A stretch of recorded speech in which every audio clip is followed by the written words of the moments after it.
The moving truck pulled away, leaving Nia Whitaker standing alone on the driveway of her new rental home.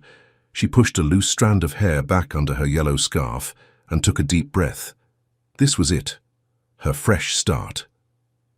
Well, this is definitely not Atlanta, she said to herself, looking around at the quiet, tree-lined street. The neighborhood was beautiful, too beautiful for what she should be able to afford on a social worker's salary. But the owner had offered her such a strange discount when she'd called about the listing. The right tenant matters more than the money, he'd said. It seemed too good to be true, but after everything she'd been through, Nia decided to take the chance. She turned and looked at the modest two-bedroom cottage. It was small compared to the other homes on the street, but it was charming with its blue shutters and white porch. Next door, barely visible through the tall hedges and iron gates, stood a grand estate that made her cottage look like a dollhouse. Nia picked up the last box from the driveway and headed inside. Her phone buzzed in her pocket. It was her sister, Zoe. "Hey, Z," Nia answered, setting the box down on the kitchen counter. "Did you make it? How's the house? Send me pictures." Zoe's voice was full of excitement. "I just finished unloading. It's perfect, just like in the photos." Nia moved to the window, peering out at the garden. "The rent is still unbelievable, though. I keep waiting for someone to jump out and tell me there's been a mistake." "Stop worrying." "You deserve a break, Nia. After everything with Aunt Jessie and that loser Derek—" "I don't want to talk about Derek," Nia cut her off. Even hearing his name made her stomach tighten. Her ex-fiancé had walked out 6 months ago, right after her aunt's stroke, claiming he couldn't handle the pressure of Nia always putting her family first. "Sorry," Zoe said. "My point is, you've spent your whole life taking care of everyone else. It's your turn now." Nia smiled, grateful for her sister's support. "I know, that's why I'm here. New city, new job, new me." "Exactly. So unpack, take a bubble bath and call me tomorrow with all the details." After hanging up, Nia wandered through the house, trying to imagine it as her own. The previous tenant had left most of the furniture, which was a blessing since she'd sold almost everything before the move. She ran her hand along the back of the sofa, wondering about the person who used to live here and why they'd left so suddenly. The sound of a car engine drew her attention outside. Through the front window, she watched as a sleek black car pulled into the driveway of the mansion next door. A tall man in a dark suit stepped out, his face hidden as he quickly disappeared through the gate. "So that's the neighbor," Nia murmured to herself. The rental agent had mentioned something about a private, somewhat reclusive man who owned the property next door. "Some tech millionaire," she'd said with a shrug. "Keeps to himself. You'll probably never see him."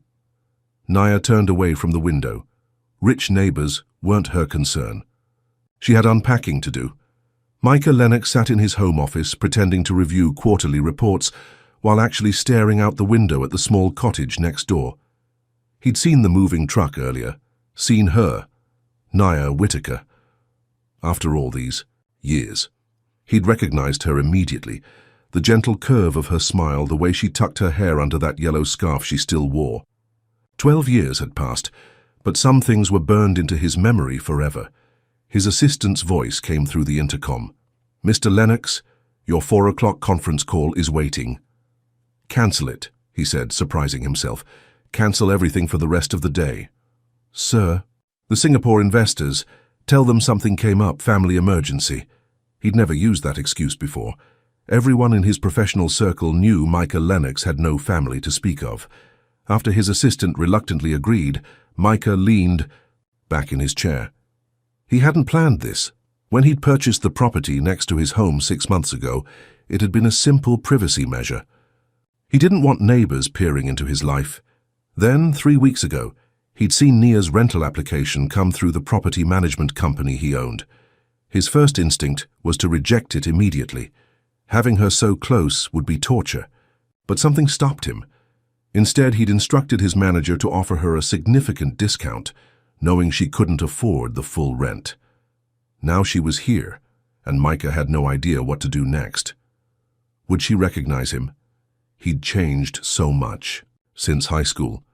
The lanky, awkward boy who'd walked her home every day sharing earbuds and dreams was gone. In his place was a man the business world called the ghost CEO, present in boardrooms only when absolutely necessary, speaking at no conferences, appearing in no press photos.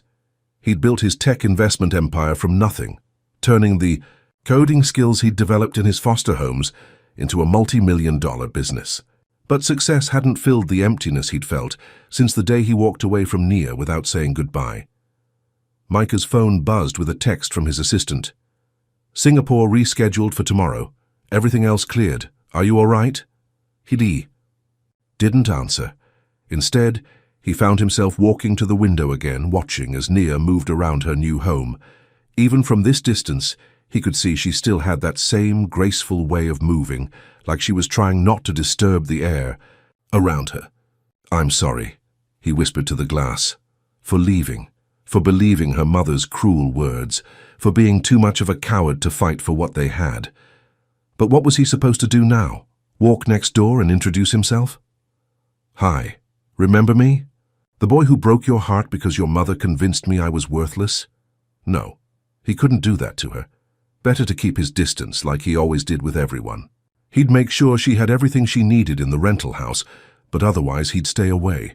Yet even as he made this resolution, Micah knew it was a lie. He'd spent 12 years trying to forget Nia Whitaker. Now that she was living 50 yards from his door, forgetting was no longer an option. 3 days later, Nia had settled into a routine. Each morning she'd wake early, have coffee on her back porch, then drive to her new job at the community health center. The work was challenging but fulfilling, exactly what she'd been looking for when she decided to leave Atlanta. This evening, she'd stayed late finishing paperwork, and twilight was falling as she pulled into her driveway. She noticed the lights were on next door, a warm glow emanating from the windows of the big house.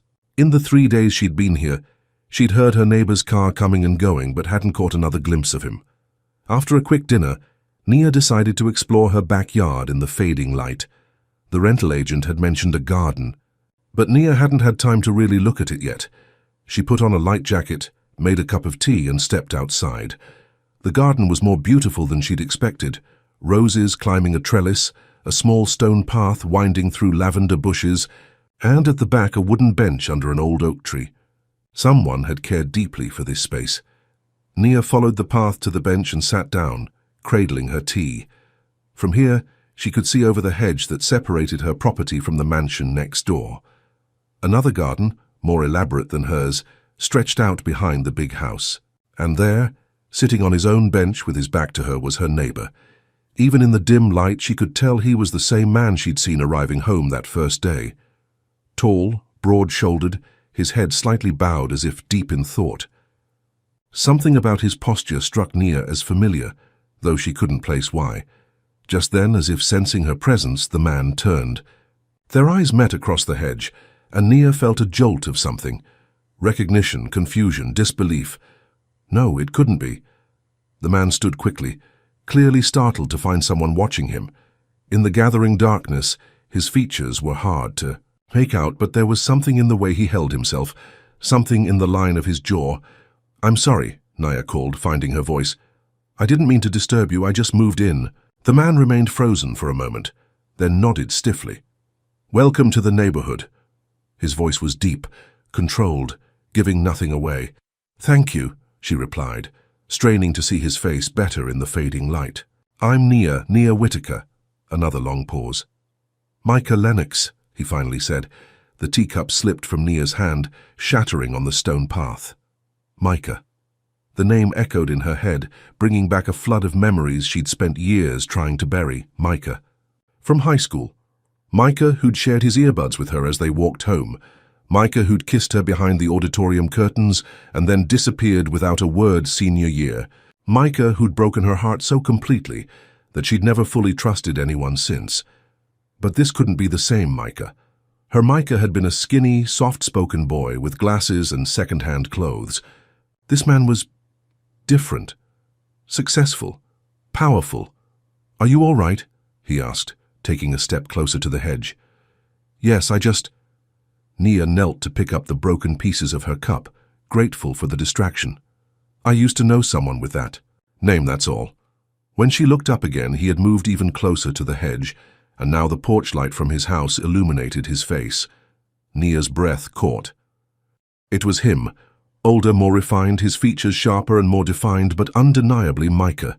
The same deep brown eyes that used to look at her like she was the answer to every question. "It's been a long time, Nia," he said quietly. 12 years, she replied automatically, then immediately regretted confirming that she recognized him. She should pretend she didn't know him, protect herself from whatever this was. "You remember?" It wasn't a question. "You disappeared," she said, the words coming out more accusatory than she'd intended. "Senior year. No goodbye, no explanation. Nothing." Micah's face remained carefully composed, but she saw something flicker in his eyes. Pain? Regret? She couldn't tell. "I know," he said. "I'm sorry." Nia stood, still clutching the broken pieces of her cup. "It's late. I should go inside." "Nia, wait." But she was already walking back to her house, her mind reeling. Micah Lennox. Here, of all places, living next door to her new beginning. Inside, she leaned against the closed door, her heart pounding. This had to be some kind of cosmic joke. She'd moved hundreds of miles to start fresh, to find herself again. And instead, she'd found him, the first boy she'd ever loved, the first person who'd ever made her feel truly seen, and the one who'd taught her that people leave without warning. Her phone rang, startling her. It was Zoe again. "Hey sis, just checking in. How's the new place?" Nia opened her mouth to tell Zoe everything, then stopped herself. "It's good. Everything's good." "You don't sound good." "What's wrong?" "Nothing," Nia lied, moving to the window to make sure her curtains were closed. "Just tired from work." After promising to call over the weekend with more details, Nia hung up and sank onto the sofa. What were the chances?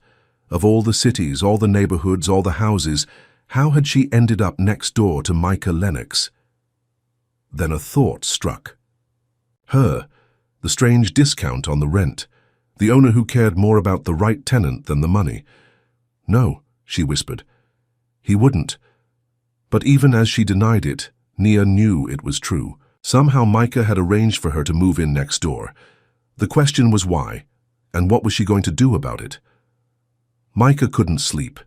He paced his bedroom, replaying the encounter with Nia over and over. He'd been so careful, staying out of sight for days, and then one moment of weakness, needing the peace of his garden, had ruined everything. She'd recognized him.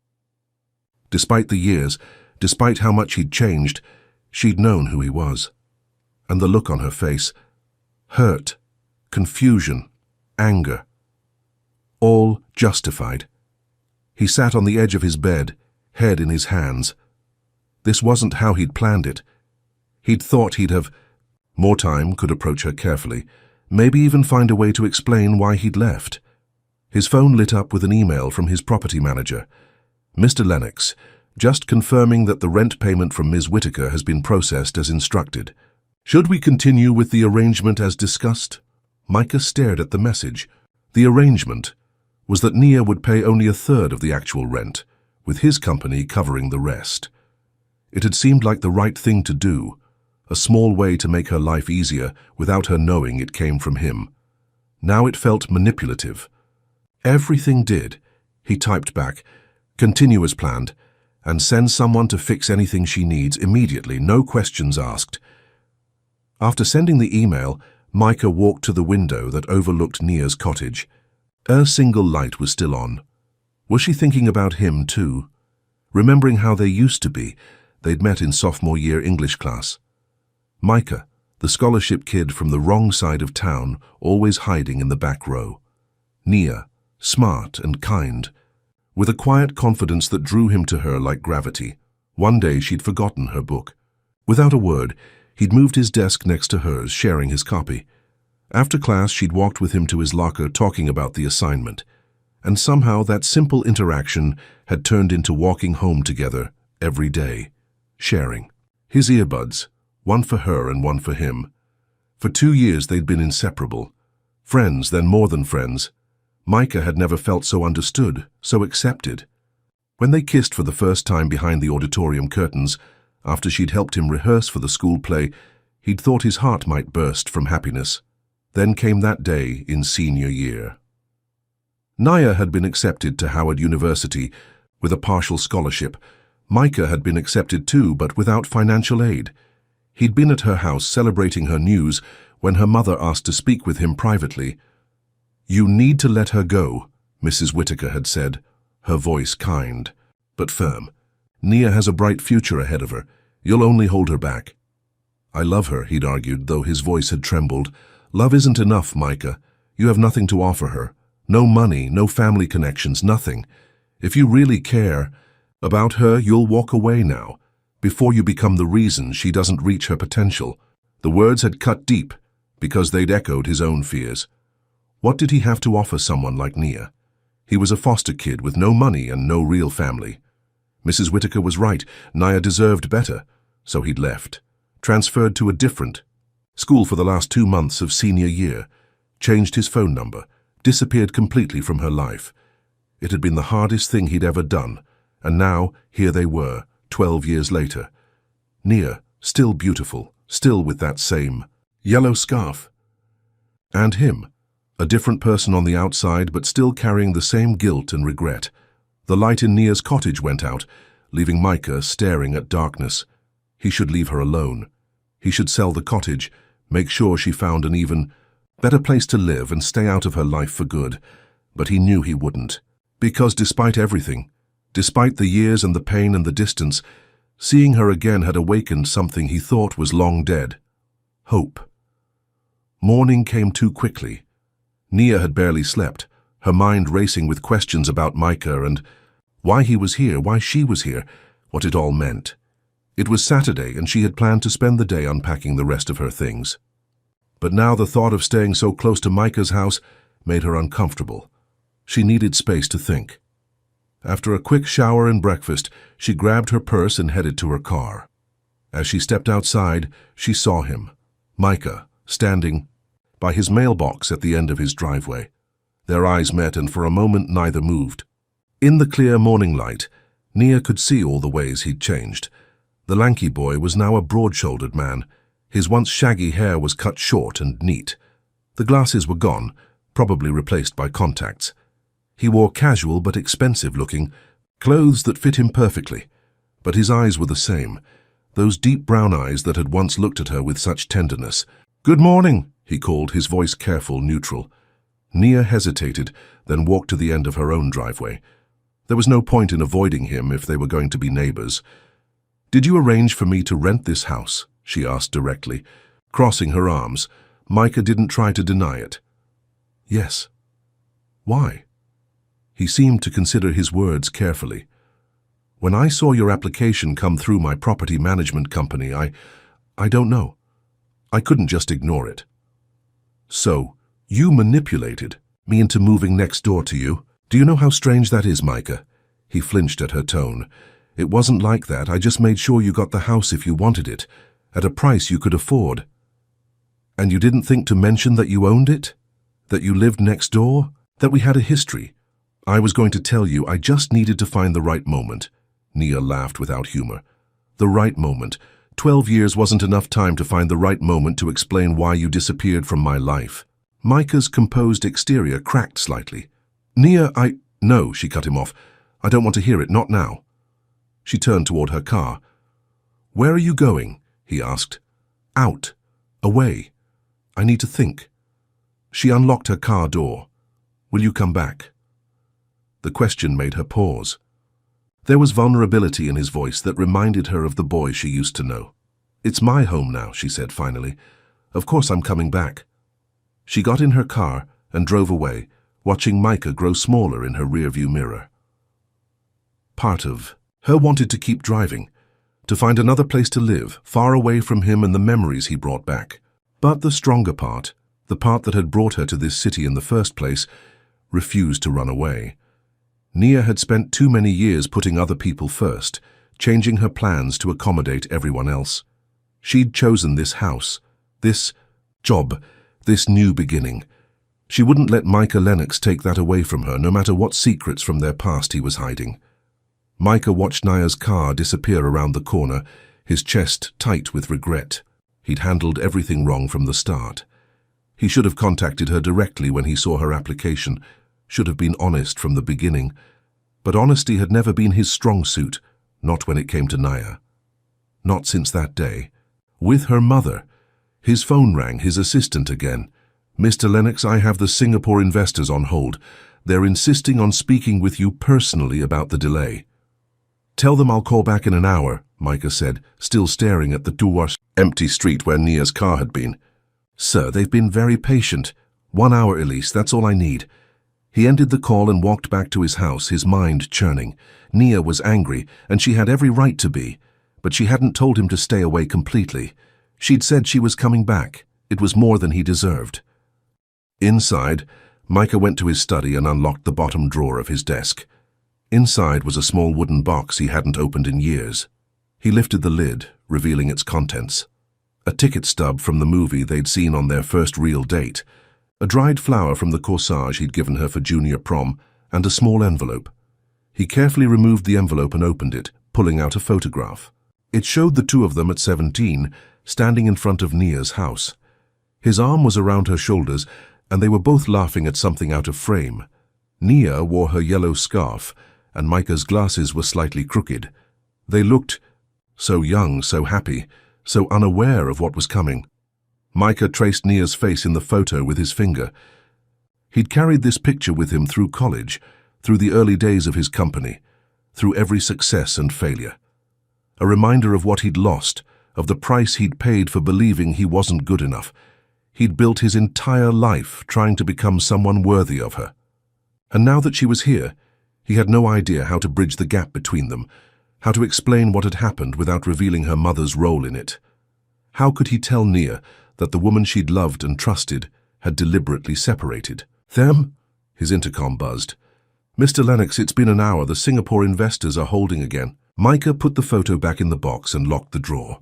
He had a business to run, deals to close, an empire to maintain. But for the first time in years, none of it seemed as important as figuring out how to make things right with the woman. Next door. Nia spent the day driving around the city, trying to clear her head. She visited a local bookstore, had lunch at a small cafe, and walked through a park, but her thoughts kept circling back to Micah. Why was he here? Why had he arranged for her to move in next door? And most importantly, why had he left all those years ago? By late afternoon, she found herself parked outside her new house again. Micah's car was gone, and she felt a mix of relief and disappointment. She wasn't ready to talk to him yet, but part of her wanted answers.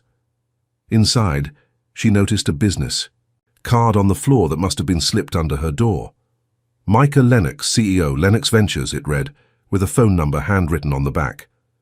Nia turned the card over in her hands, debating whether to call. Before she could decide, her phone rang. It was her Aunt Jessie. "Nia, honey, how are you settling in?" Her aunt's voice was stronger than it had been in months, which made Nia smile. "I'm good, Aunt Jessie. The house is perfect, and the job is going well." She hesitated, then added, "You'll never guess who lives next door." "Who, dear?" "Micah Lennox, from high school." There was a pause on the other end of the line. "Micah, the boy you used to walk home with? The one who disappeared?" "That's him." "My goodness. What's he doing there?" "He owns the place, apparently. Both his house and mine. He's some kind of tech millionaire now." Another pause. "And how do you feel about seeing him again?" Nia sank onto the sofa, suddenly tired. "I don't know, confused, angry, curious, all of it. Did he tell you why he left?" "No, we barely talked. I kind of ran away this morning when I saw him." Her aunt chuckled softly. "That doesn't sound like you, Nia. You're usually the one who faces problems head-on." "This is different. Micah were important to me." It was an understatement, and they both knew it. Nia had been devastated when Micah disappeared. It had taken her months to stop looking for him in hallways, at the library, in all their usual places. "Maybe it's time you found out what happened," Aunt Jessie suggested gently. 12 years is a long time to wonder. After talking with her aunt for a few more minutes, Nia hung up and looked at Micah's card again. Maybe Aunt Jessie was right. Maybe it was time to get answers. She picked up her phone and dialed the number on the card. "Nia," Micah answered immediately, as if he'd been waiting for her call. "How did you know it was me?" "I gave you my private." Number, no one else has it. The thought that she was the only person with direct access to him made Nia feel strangely special, but she pushed the feeling aside. We need to talk, she said firmly. Really talk. I agree. He paused. I'm still at the office, but I can be home in an hour. Would you like to come over? Or I can come to you, whatever makes you more comfortable. Nia considered her options. Going to his house felt too intimate, but having him in her space seemed equally unsettling. Neither, she decided. Let's meet in the garden, by the hedge. Neutral territory. Neutral territory, he repeated, and she could hear a hint of a smile in his voice. I'll be there. After hanging up, Nia went to her bedroom and opened the closet. At the back, in a box she hadn't unpacked yet, was a small photo album from high school. She flipped through it until she found what she was looking for, a picture of her and Micah at the junior prom. They looked so happy, so young. Micah in his rented tux that was slightly too big, his glasses reflecting the camera flash. Nia in a simple blue dress, her yellow scarf draped around her shoulders because she'd been cold. It was hard to reconcile that boy with the confident, wealthy man who lived next door now. But the eyes were the same.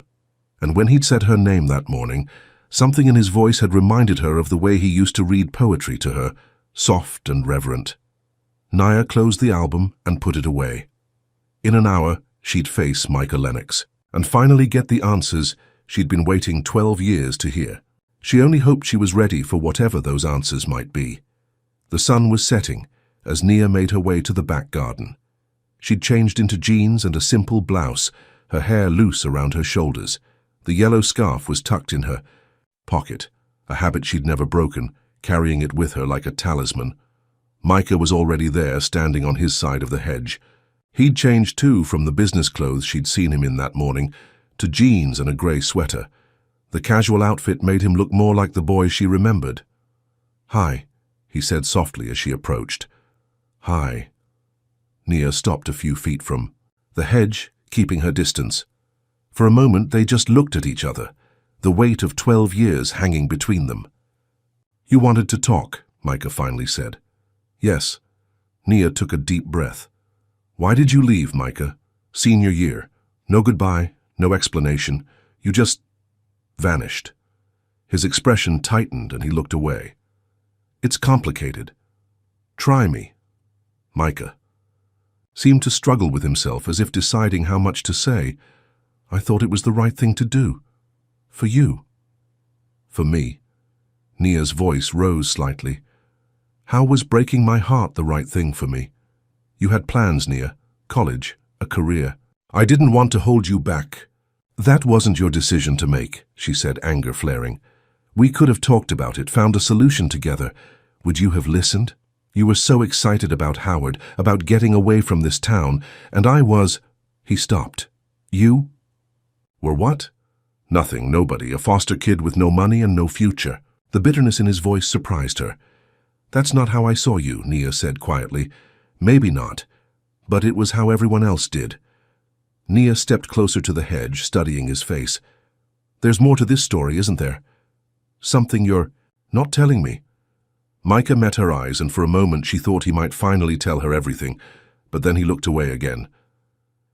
"It doesn't matter now. What matters is that I'm sorry.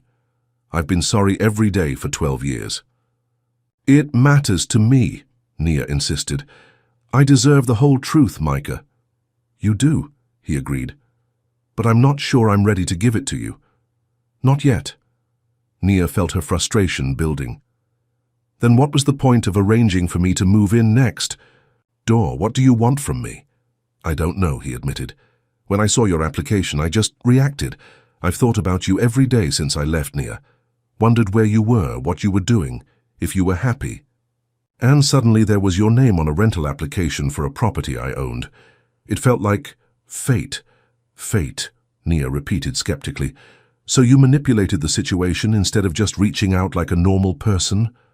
A hint of a smile touched his lips. "I've never been normal. You used to like that about me." The reminder of their past softened her slightly. "I liked a lot of things about you, including your honesty." Micah's smile faded. I want to be honest with you now. I do. But some truths are harder than others. Try me, she said again, more gently this time. He looked at her for a long moment, then sighed. Not tonight, please. Can we just talk? About what you've been doing all these years. I want to know everything. Nia considered refusing, insisting on answers. But something in his expression, a vulnerability she remembered from long ago, made her relent. Fine, we'll talk. But this conversation isn't over, Micah. Eventually I'm going to need the whole truth. I know, he said quietly, and eventually I'll tell you. I promise. As the twilight deepened around them, Nia and Micah began to talk, carefully at first, then with growing ease. She told him about college, her career as a social worker, her aunt's stroke, her broken engagement. He listened intently, asking questions, genuinely interested in the life she'd built. In turn, he shared pieces of his own journey, teaching himself to code in his foster homes, developing an app in college that caught the attention of investors, building his company from the ground up. They talked until the stars came out, standing on either side of the hedge that separated their properties, close enough to see each other clearly, but with a barrier still between them. A fitting metaphor, Nia thought, for where they stood, now connected by the past, divided by secrets still unspoken. When Nia finally said goodnight and turned to go inside, Micah called after her. Nia? She paused, looking back at him. I'm glad you're here, he said simply. Whatever happens next, I want you to know that. Nia didn't reply, but as she walked back to her house, she pulled the yellow scarf from her pocket and wound it around. Her fingers, a habit from long ago when she was thinking deeply. The truth was, despite her anger and confusion, part of her was glad to see Micah again too. The boy who had shared his earbuds with her, who had read her poetry in the library, who had looked at her like she was the most remarkable person he'd ever met. That boy was still there, somewhere inside the successful, mysterious man next door. And despite her better judgment, Nia wanted to find him again. A week passed since Nia and Micah's conversation in the garden. They'd fallen into a cautious routine, morning waves as they left for work, occasional brief chats by the mailboxes, and sometimes, when the evening was warm enough, they'd meet at the hedge to talk. Nia was still wary, still waiting for the full truth about why Micah had disappeared from her life. But she couldn't deny that seeing him, talking to him again, had awakened something she'd thought was long buried. Today, she arrived home from work to find a package on her front porch. No delivery label, just her name written in a familiar handwriting. She recognized immediately. Inside was a book of poetry, the same collection Micah used to read to her in high school, dog-eared at their favorite pages. A simple note was tucked inside. Some memories are worth revisiting. Dinner tonight? My place, 7 p.m. Nia ran her fingers over the cover of the book, memories flooding back. Micah reading to her under the oak tree at school. The way his voice would soften on certain lines, how his eyes would find hers during the most meaningful passages. She checked her watch, 5:30, time enough to shower and change. But should she go? Part of her was still angry, still hurt by his refusal to explain his disappearance fully. Yet another part, a stronger part, wanted to see where this might lead. At exactly 7 p.m., Nia stood at Micah's front door, the poetry book in hand. She'd changed 3 times before settling on a simple blue dress, coincidentally the same color she'd worn to junior prom. Her yellow scarf was draped loosely around her shoulders. The door opened before she could knock. Micah stood there wearing dark jeans and a crisp white shirt, looking both nervous and pleased to see her. You came, he said, as if he'd been half expecting her to change her mind. I came, Nia confirmed, holding up the book. This was a nice touch. He smiled, stepping back to let her in. I found it in a box of old things. It made me think of you. As Nia stepped into Micah's home, she couldn't help but be impressed. The foyer opened into a large living room with floor-to-ceiling windows overlooking the garden. The decor was elegant but understated. Comfortable leather furniture, bookshelves lining one wall, modern art on another. Your home is beautiful, she said, taking it all in. Thank you. It never really felt like home until... He stopped, looking slightly embarrassed. Until what? Until you moved in next door, he admitted quietly. Nia didn't know how to respond to that, so she changed the subject. Something smells amazing. I made dinner, or well, I tried to. Micah led her through to a spacious kitchen where various pots and pans were scattered across the counters. I wanted to cook for you myself, but I may have been a bit ambitious, Nia laughed despite herself. You never could cook. Remember that time you tried to make me birthday pancakes and almost burned down your foster mom's kitchen? I was hoping you'd forgotten that, Micah grinned, the tension between them easing slightly. The fire department showing up tends to make a lasting impression. Their eyes met, and for a moment it was like no time had passed at all. They were just Nia and Micah, laughing about shared memories, comfortable in each other's presence. Micah cleared his throat. I did manage to salvage some of it, and I had a backup plan.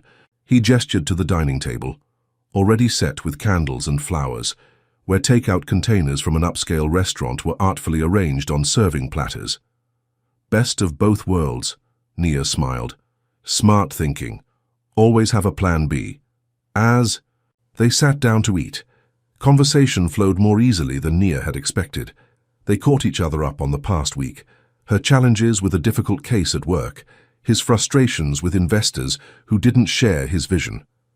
So that's why they call you the Ghost CEO? Nia asked after Micah described how he avoided most public appearances. Because no one ever sees you, he nodded. I prefer to work behind the scenes. Let the products speak for themselves.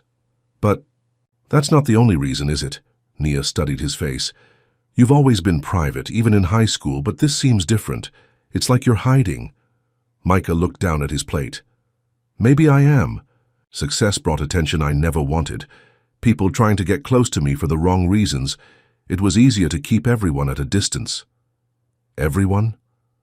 Until you, he said softly, meeting her eyes again. I never wanted distance from you, Nia.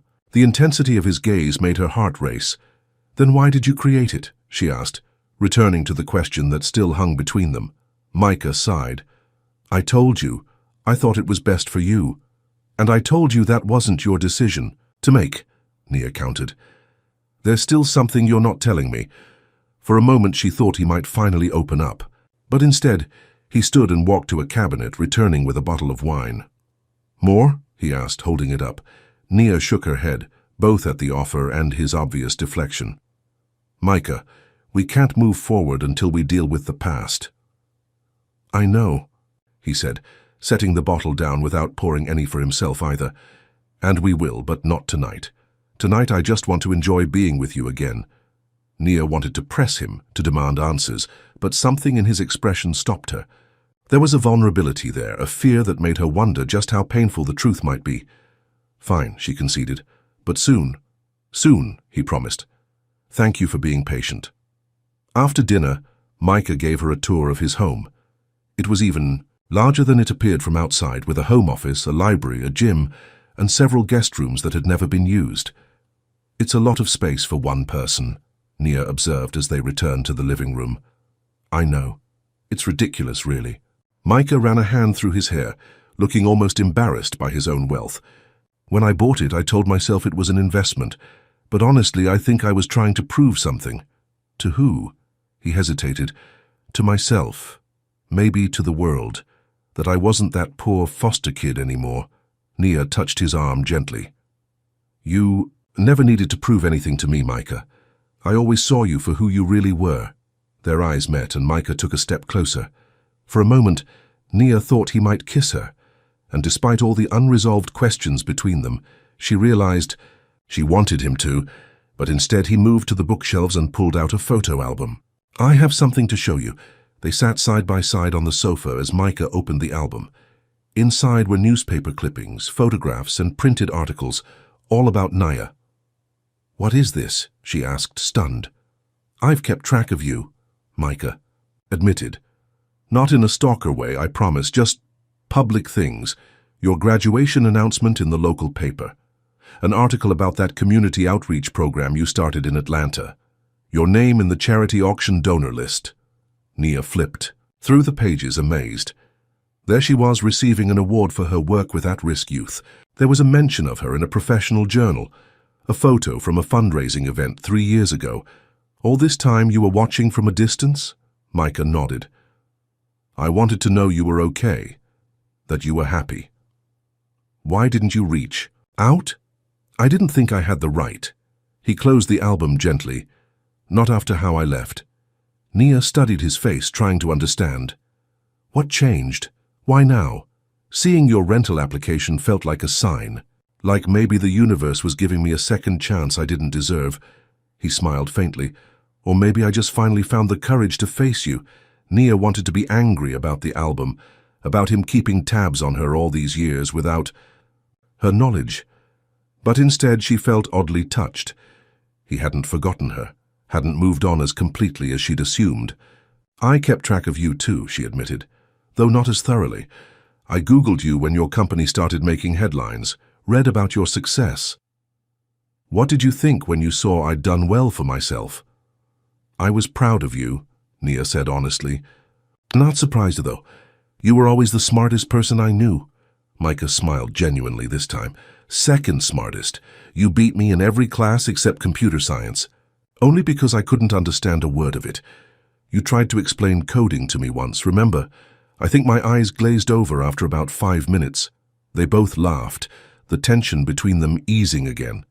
This was how it had always been. With them. Easy conversation, shared laughter, a connection that felt both comfortable and exciting. As the evening went on, they reminisced about high school. Favorite teachers, dreaded classes, the time they'd snuck onto the roof to watch a meteor shower, carefully avoiding any mention of his disappearance or their painful separation. When Nia finally looked at her watch, she was surprised to see it was nearly midnight. I should go, she said reluctantly.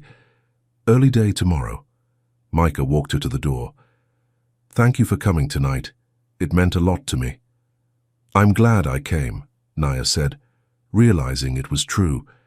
Despite the unanswered questions still hanging between, them being with Micah again felt right in a way few things had in recent years. At the door he hesitated, then leaned in slowly, giving her time to pull away if she wanted to. But Nia didn't move, and his lips brushed her cheek, soft and warm.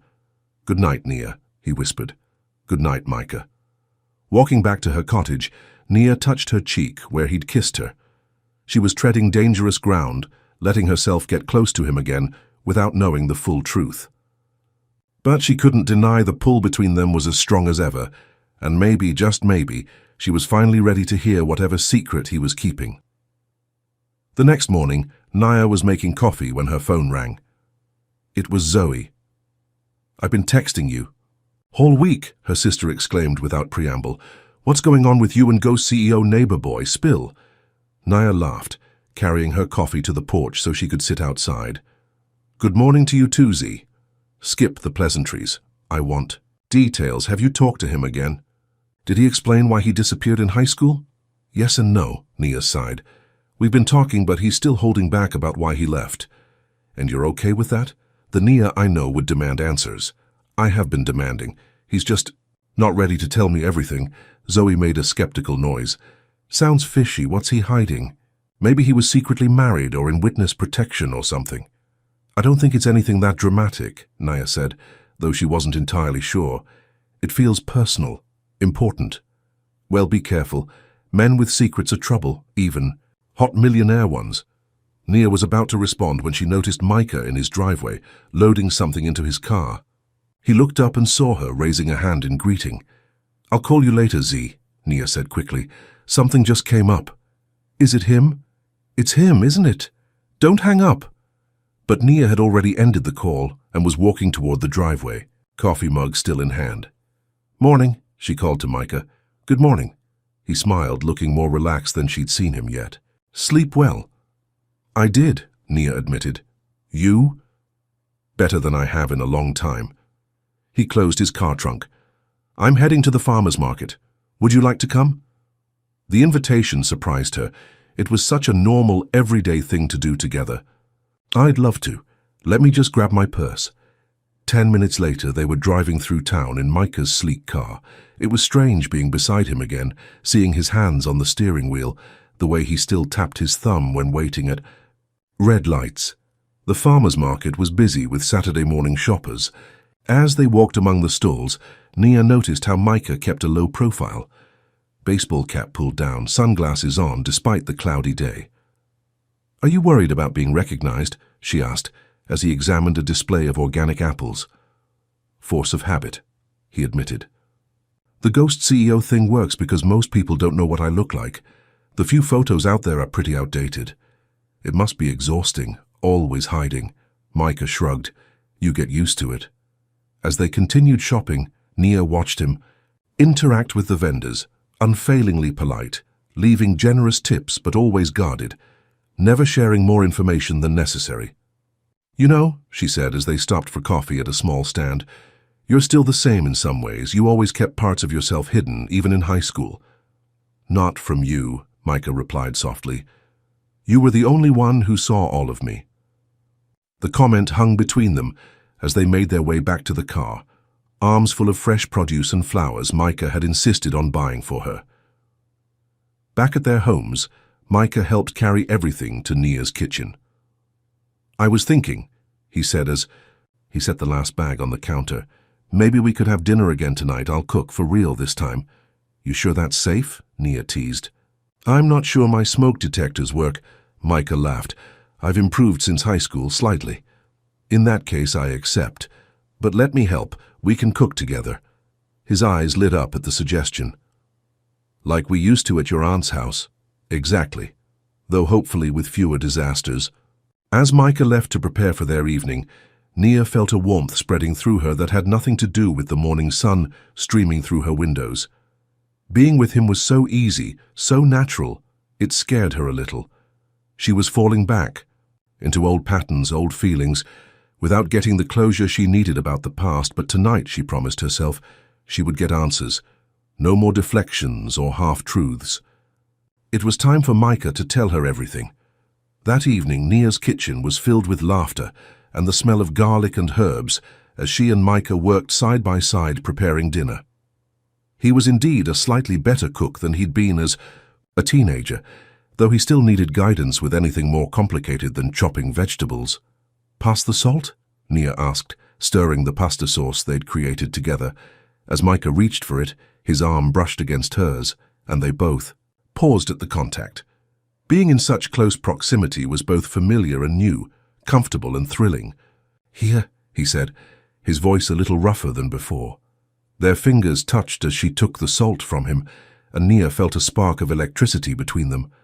Micah must have felt it too, because his eyes darkened as they met hers. For a moment, they stood frozen, the space between them charged with unspoken feelings. Then the timer dinged, breaking the spell. "Pasta's ready," Nia said, turning back to the stove. They ate at her small kitchen table, the conversation flowing easily between work stories and memories of their teenage years. Nia couldn't remember the last time she'd laughed so much or felt so at ease with someone. After dinner, they moved to the back porch with glasses of wine. The evening was cool but pleasant, stars beginning to appear in the darkening sky. "Thank you for today," Micah said, looking out at the garden rather than at her. "For giving me a chance to be part of your life again." "We're not fully there yet," Nia reminded him gently. "There's still a lot unsaid between us." Micah nodded, his expression growing serious. "I know, and I promised you answers." "Yes, you did." Nia set her wineglass down and turned to face him fully. "I think it's time, Micah. What really happened? Why did you leave?" He was quiet for so long that Nia thought he might deflect again. But finally, he took a deep breath and began to speak. "Do you remember that day in senior year when your Howard acceptance came?"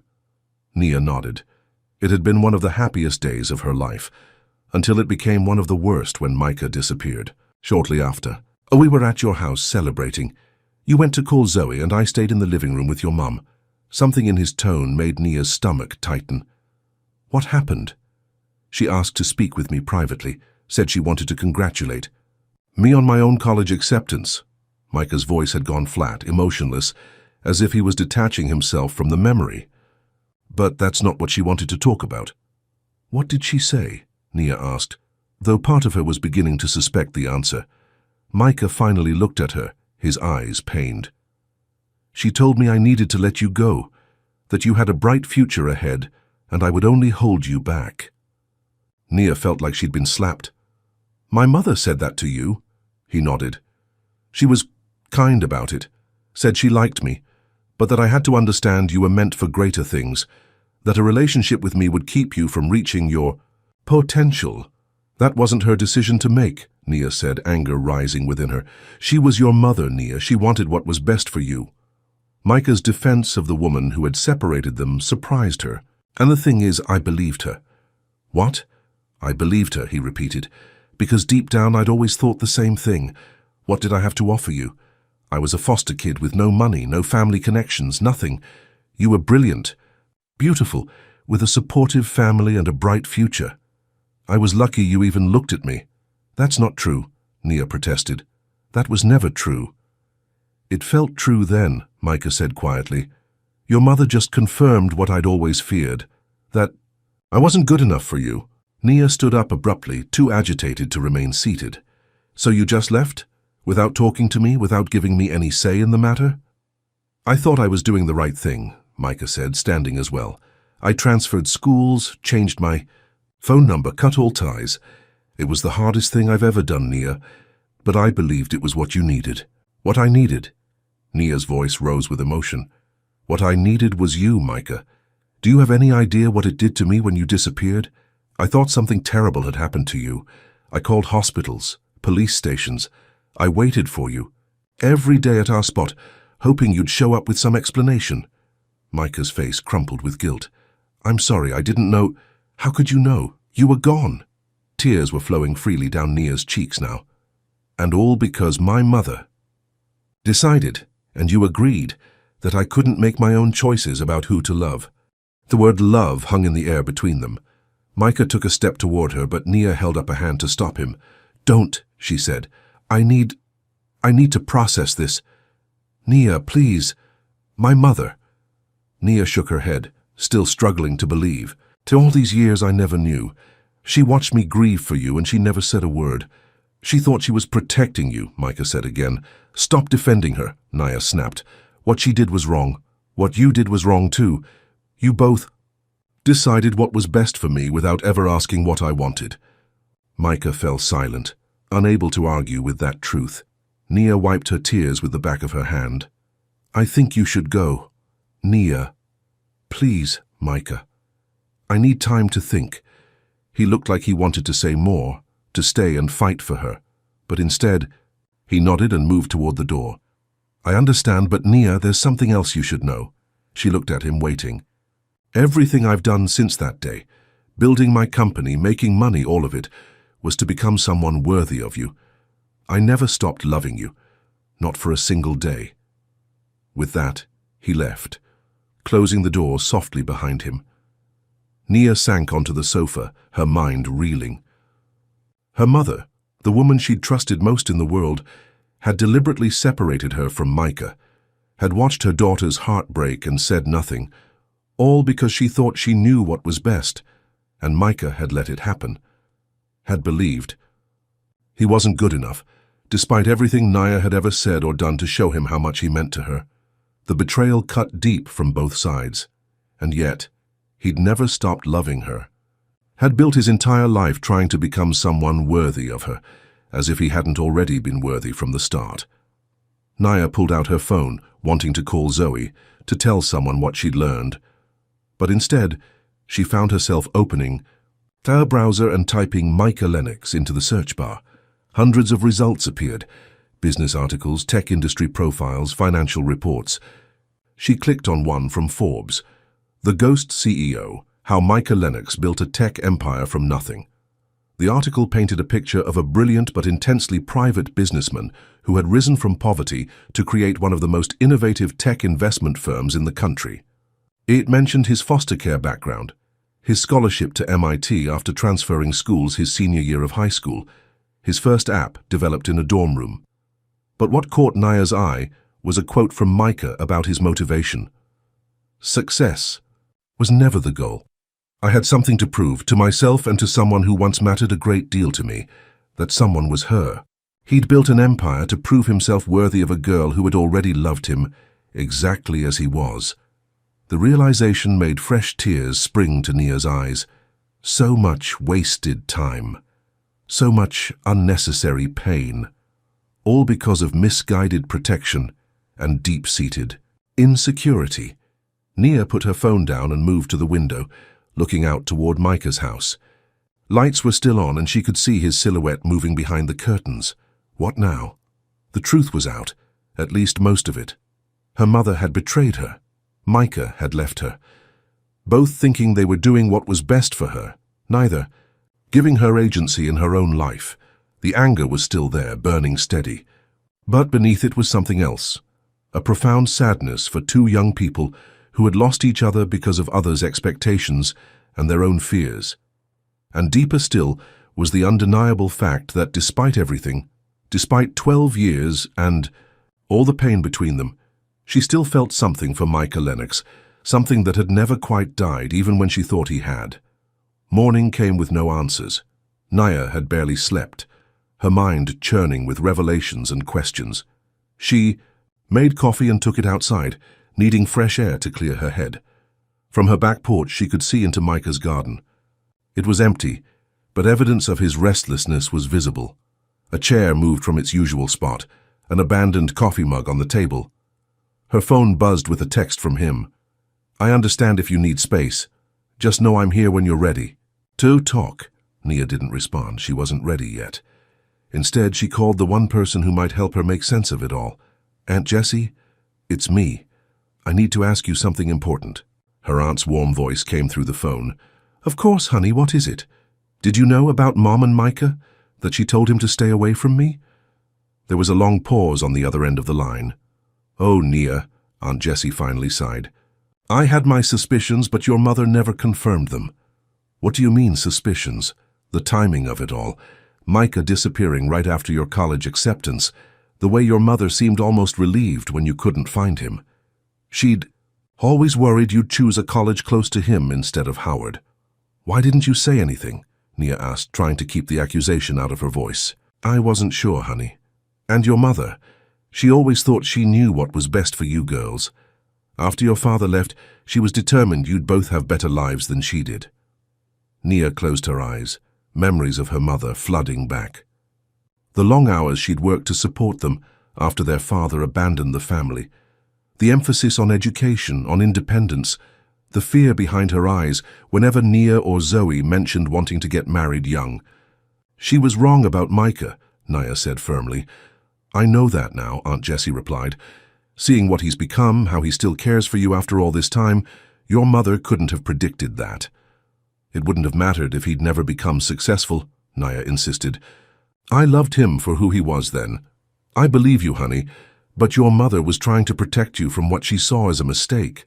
The same mistake she made, falling for a man with nothing to offer but promises. The comparison between Micah and Nia's father stung. They couldn't have been more different. Her father had been charming but unreliable, always looking for the easy way out. Micah had been steadfast, hard-working, devoted. What should I do, Aunt Jessie? I'm so angry at both of them." "You have every right to be angry," her aunt said gently. "What they did was wrong, even if the intentions were good. But ask yourself, is holding on to that anger going to make you happy?" Nia didn't have an answer for that. "Your mother is gone, honey. She can't explain herself or make amends. But Micah is right there, and from what you've told me, he's spent 12 years regretting what happened." "That doesn't erase what he did," Nia said, but her resolve was weakening. "No, it doesn't. But it might be worth considering whether what you two could have now is more important than what you lost then." After hanging up, Nia sat for a long time, thinking about her aunt's words. The anger was still there, but it was becoming harder to hold on to in the face of a simple truth. She missed Micah. Even after just one day of distance, she missed their conversations, his presence, the way he looked at her as if she were still the most remarkable person he'd ever met. Her phone buzzed again. Another text from Micah. "I'll be in the garden at sunset. If you want to talk, no pressure." Nia set the phone down without responding. She needed more time, needed to be sure that whatever decision she made was truly her own, not influenced by old feelings or new revelations. But as the day wore on, one thought kept returning. 12 years was a long time to waste on hurt and misunderstanding. Did she really want to waste any more? Sunset painted the sky in shades of orange and pink as Nia made her way to the garden. She'd spent the day thinking, processing, coming to terms with what she'd learned. Micah was already there, sitting on the bench beneath the oak tree, looking out at the horizon. He didn't notice her approach until she was almost beside him. "Nia," he said, standing quickly, "I wasn't sure you'd come." "Neither was I," she admitted, sitting on the bench and gesturing for him to join her. For a moment they sat in silence, watching the colors change in the sky. "I'm still angry," Nia finally said, "at my mother, at you, at the situation." "I understand," Micah replied quietly, "but I've been thinking about what you said, that you never stopped loving me." She turned to look at him. "Is that true?" "Yes," he said without hesitation. "I've loved you since I was 16 years old, Nia. That never changed." "Then why didn't you come back after high school, after college, when you started becoming successful? If you built your whole life to be worthy of me, why wait until—" "Now?" Micah looked down at his hands. "Fear," he admitted. "At first it was fear that your mother was right, that I would hold you back. Then, as time passed, it became fear that you'd moved on, that you hated me for leaving. And finally fear that even with everything I'd accomplished, I still wouldn't be enough. That's 12 years of fear, Micah. I know." He met her eyes again. "But seeing your name on that rental application, it felt like the universe giving me one last chance, and I was more afraid of losing that chance than I was of facing you." Nia absorbed his words, feeling the sincerity behind them. "My mother was wrong," she said firmly, "about you, about what I needed. She was trying to protect me, but she didn't understand that you were never someone I needed protection from. She loved you," Micah said. "She wanted the best for you. The best would have been letting me make my own choices." Nia shifted slightly, turning more fully toward him. "And you should have trusted me enough to talk to me, to let me decide what I wanted." "You're right," Micah said, real regret in his voice. "It's my biggest regret, not fighting for us, not being honest with you. I've played that moment over in my mind 1,000 times, imagining what might have happened if I'd just told you what your mother said." "We'll never know," Nia said softly. "But we're here now, and I think maybe that's what matters most." Hope flickered in Micah's eyes. "What are you saying?" "I'm saying I'm still angry, and it's going to take time for me to fully process everything.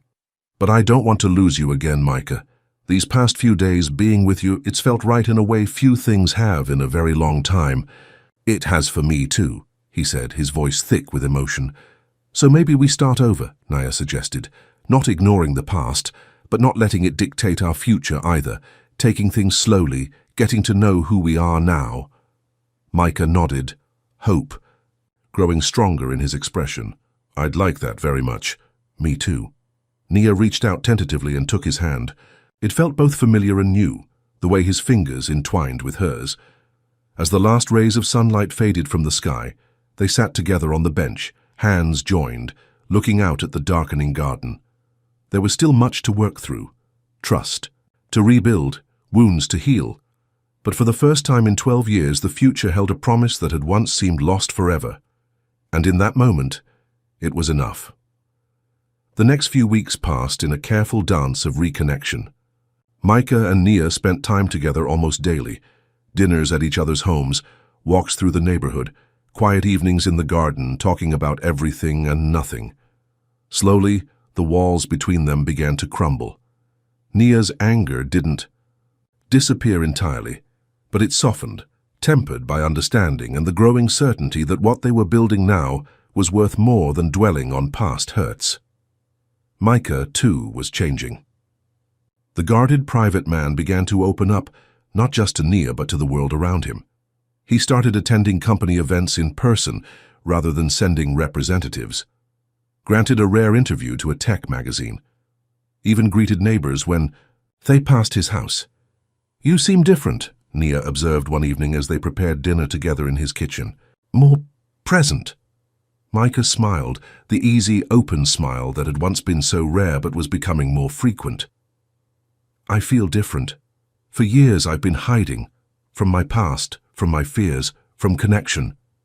But being with you again, it's like I remember who I really am. And who is that? Nia asked, genuinely curious. Someone who's not afraid to be seen, he said simply. Someone who doesn't need to prove his worth through success or money. Someone who understands that real connection is more valuable than any company I could build. Nia felt a warmth spread through her at his words. This was the Micah she'd fallen in love with as a girl, thoughtful, deep, unafraid to express his feelings. He'd been there all along beneath the careful exterior of the ghost CEO. As they sat down to eat, Micah reached across the table and took her hand. I've been thinking, he said, a hint of nervousness in his voice. Would you consider coming with me to a charity gala next weekend? It's for a foundation that supports foster kids getting into tech. I'm supposed to give a speech. You're going. To speak publicly? Nia asked, surprised. The ghost CEO in the flesh? He laughed. I think it's time to stop hiding, and I'd like you to be there with me. The invitation felt significant, a public acknowledgement of whatever was growing between them. I'd be honored, Nia said, squeezing his hand. The smile Micah gave her was so full of joy and relief that it made her heart flutter. Whatever doubts she still had about their renewed connection, moments like this made them seem small and distant. Later, that night, as Micah walked her back to her cottage, he paused at her door. Thank you, he said quietly. For what? For giving me a second chance, for being patient with me, for... He hesitated, then continued. For seeing me, the real me. You always did, even when I couldn't see myself clearly.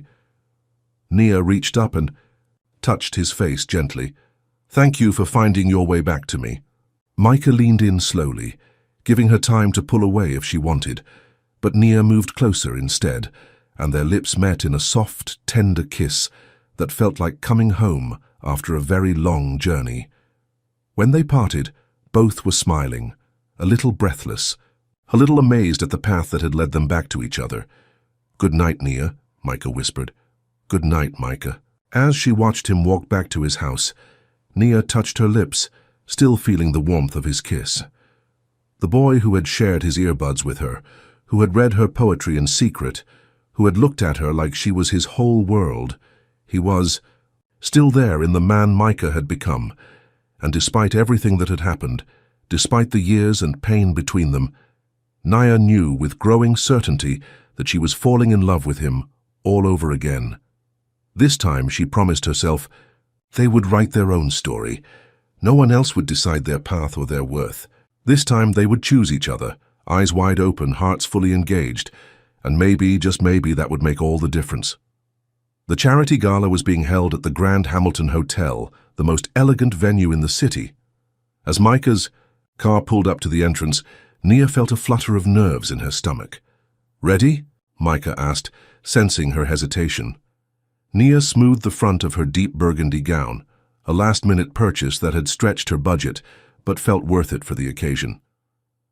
I think so. It's just been a while since I've attended something. To this fancy. You look beautiful, Micah said, his eyes warm as they took in the sight of her. And everyone there is going to wonder how the ghost CEO managed to arrive with the most stunning woman in the city. Flattery will get you everywhere. Lennox, Nia teased, though his compliment eased her anxiety. As they stepped into the grand ballroom, heads turned. Micah Lennox, the famously reclusive tech investor, not only attending in person but with a date on his arm.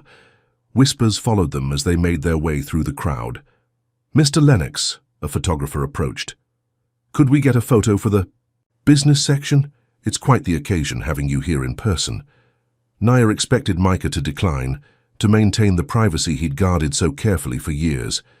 But instead he smiled and nodded, placing his hand gently on the small of her back. Of course, he said, but only if you include my date, Nia Whitaker. The photographer looked surprised but delighted. Absolutely, sir. As the camera flashed, Nia felt a strange mix of emotions. Pride at being publicly acknowledged by Micah, pleasure at the warmth of his hand on her back, but also a lingering uneasiness about being thrust into his world so suddenly.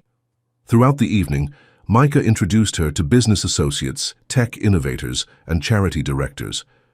Everyone seemed shocked to see him so engaged, so present.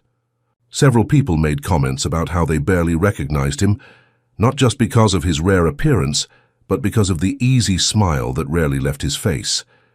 "So you've changed him," a woman in a sleek black dress said to Naya during cocktail hour. She introduced herself as Elise, Micah's executive assistant. "I've worked for Mr. Lennox for 5 years, and I've never seen him like this." "Like what?" Naya asked, curious about how others perceived the change in him. "Happy," Elise said simply.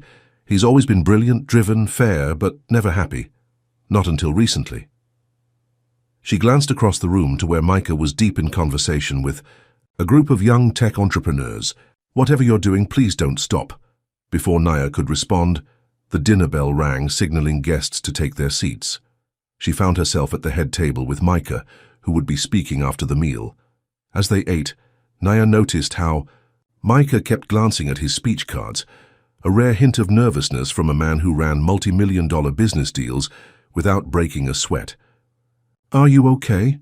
she asked softly, placing her hand over his. "Just a little nervous," he admitted. "I don't do this often." "You'll be amazing," Nia assured him. "Just speak from your heart. That's always been where your real power is." Micah's expression softened and he turned his hand to squeeze hers. "How do you still know exactly what I need to hear?" Before she could answer, the charity director was at the microphone, introducing Micah with glowing praise about his contributions to foster youth programs. "And now it is my great pleasure to introduce a man who rarely takes the spotlight, but whose work has changed countless lives. Please welcome Micah Lennox."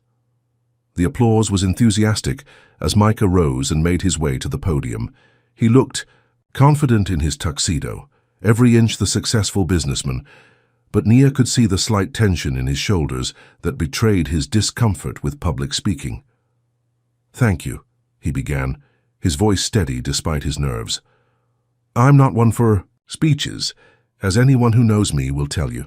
In fact, the nickname The Ghost CEO wasn't just about my preference for privacy. It was also about my habit of sending other people to speak on my behalf."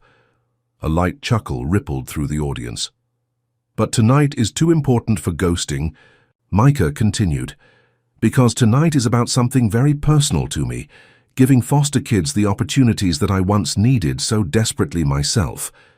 He paused, his eyes finding Nia in the crowd.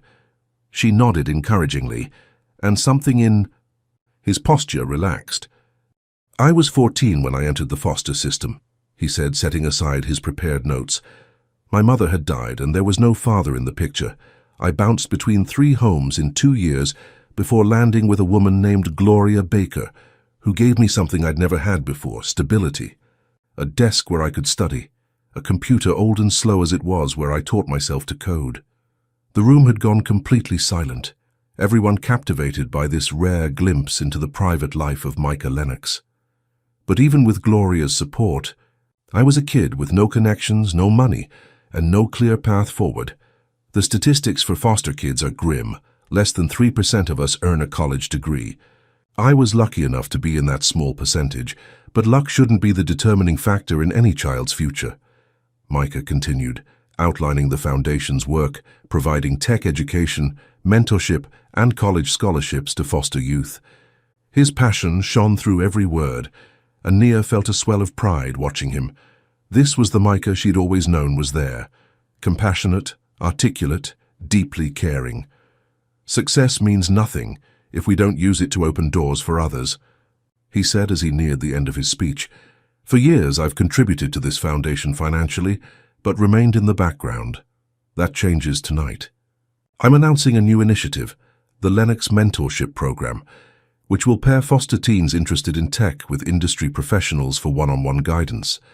Applause interrupted him, and Micah waited for it to subside before continuing. "I'd also like to thank someone special for reminding me that making a difference means more than writing checks. It means being present, being visible, being honest about your own journey." His eyes found Nia again.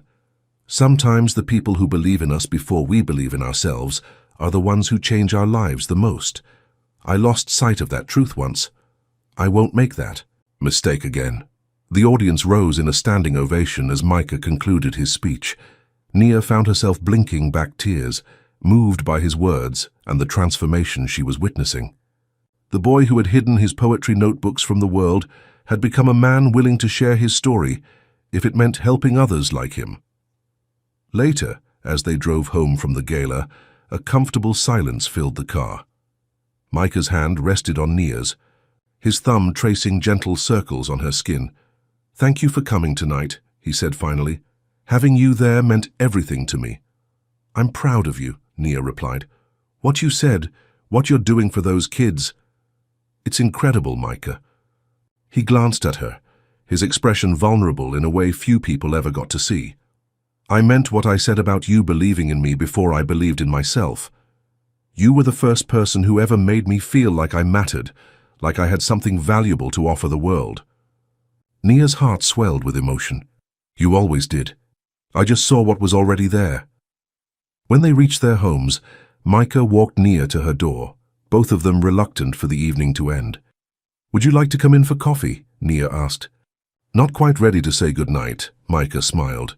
"I'd like that." Inside, as Nia prepared the coffee, Micah wandered around her living room, looking at the photos she'd finally unpacked and displayed.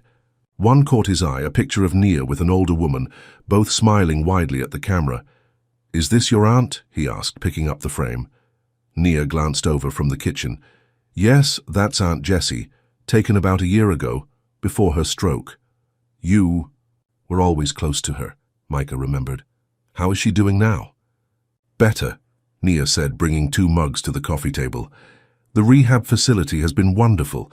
She's regained most of her speech, and she's walking with a cane. She's thinking about moving here, actually, to be closer to me." "I'd like to meet her again sometime," Micah said, setting the photo down carefully. "If that's not too strange. I think she'd like that. She always thought you were good for me, you know, even back then." Nia hesitated, then added, "I told her what we learned about my mother." Micah's expression turned serious. "How did she take it?"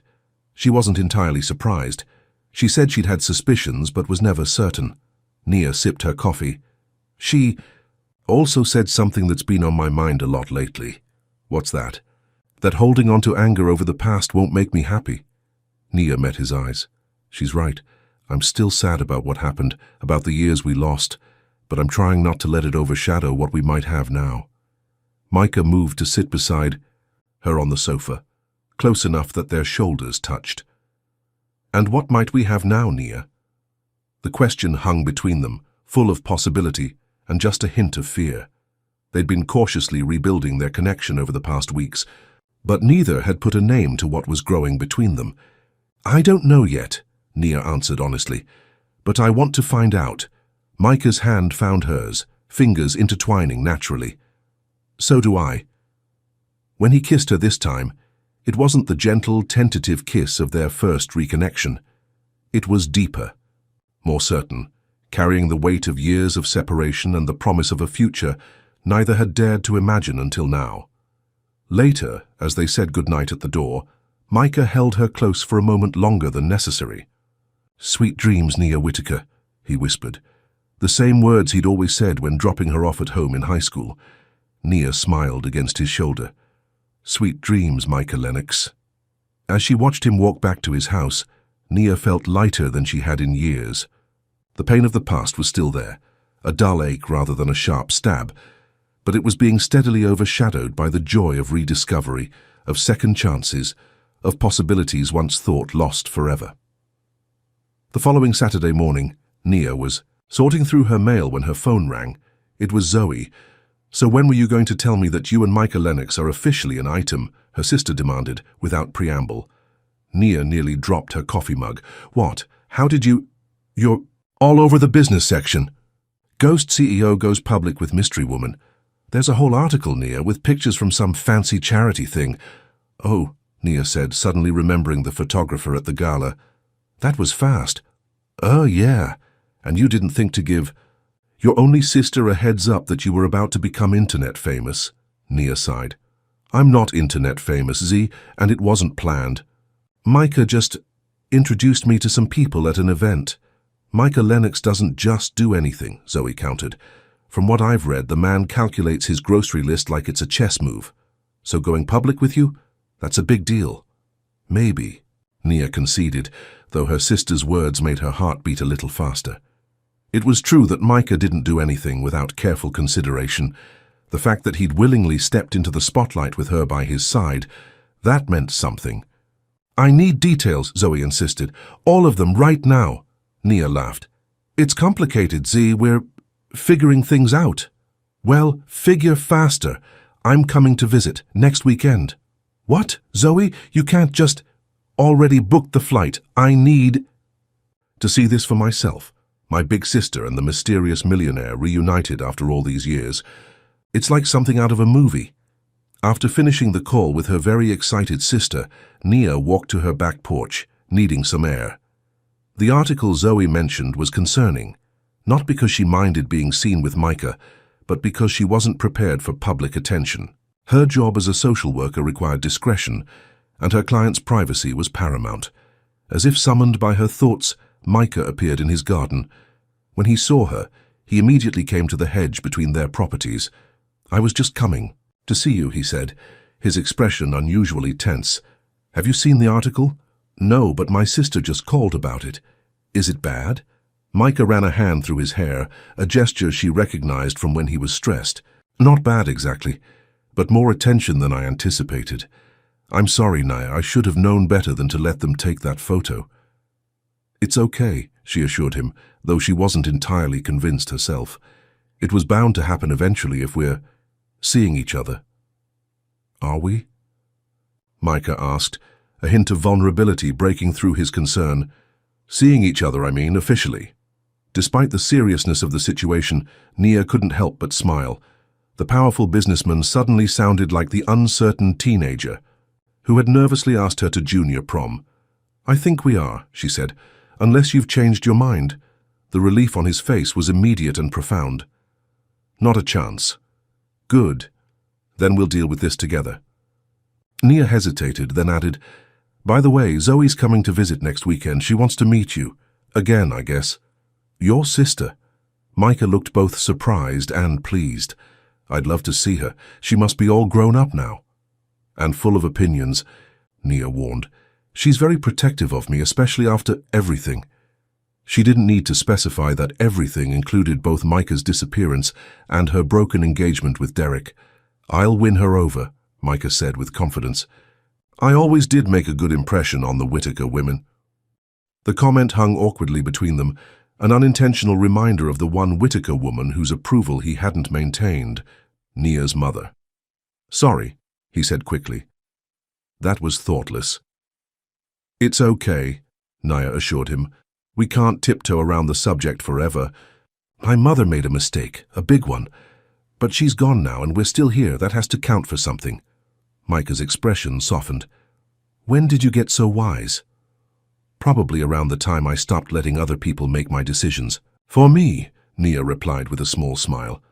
Later that day, Nia finally looked up the article that had caused such a stir. It was indeed prominently featured in the business section of several online news outlets.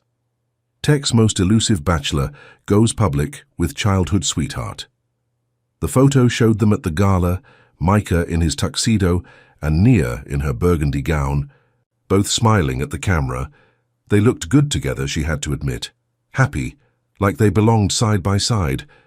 The article itself was mostly about Micah's rare public appearance and his announcement of the new mentorship program, but it included several paragraphs speculating about his relationship with Ms. Nia Whittaker, a social worker whose sources say knew Mr. Lennox in high school. Nia was relieved that they hadn't dug up any details about their past or her personal life, but as she scrolled through the comment section, her stomach tightened.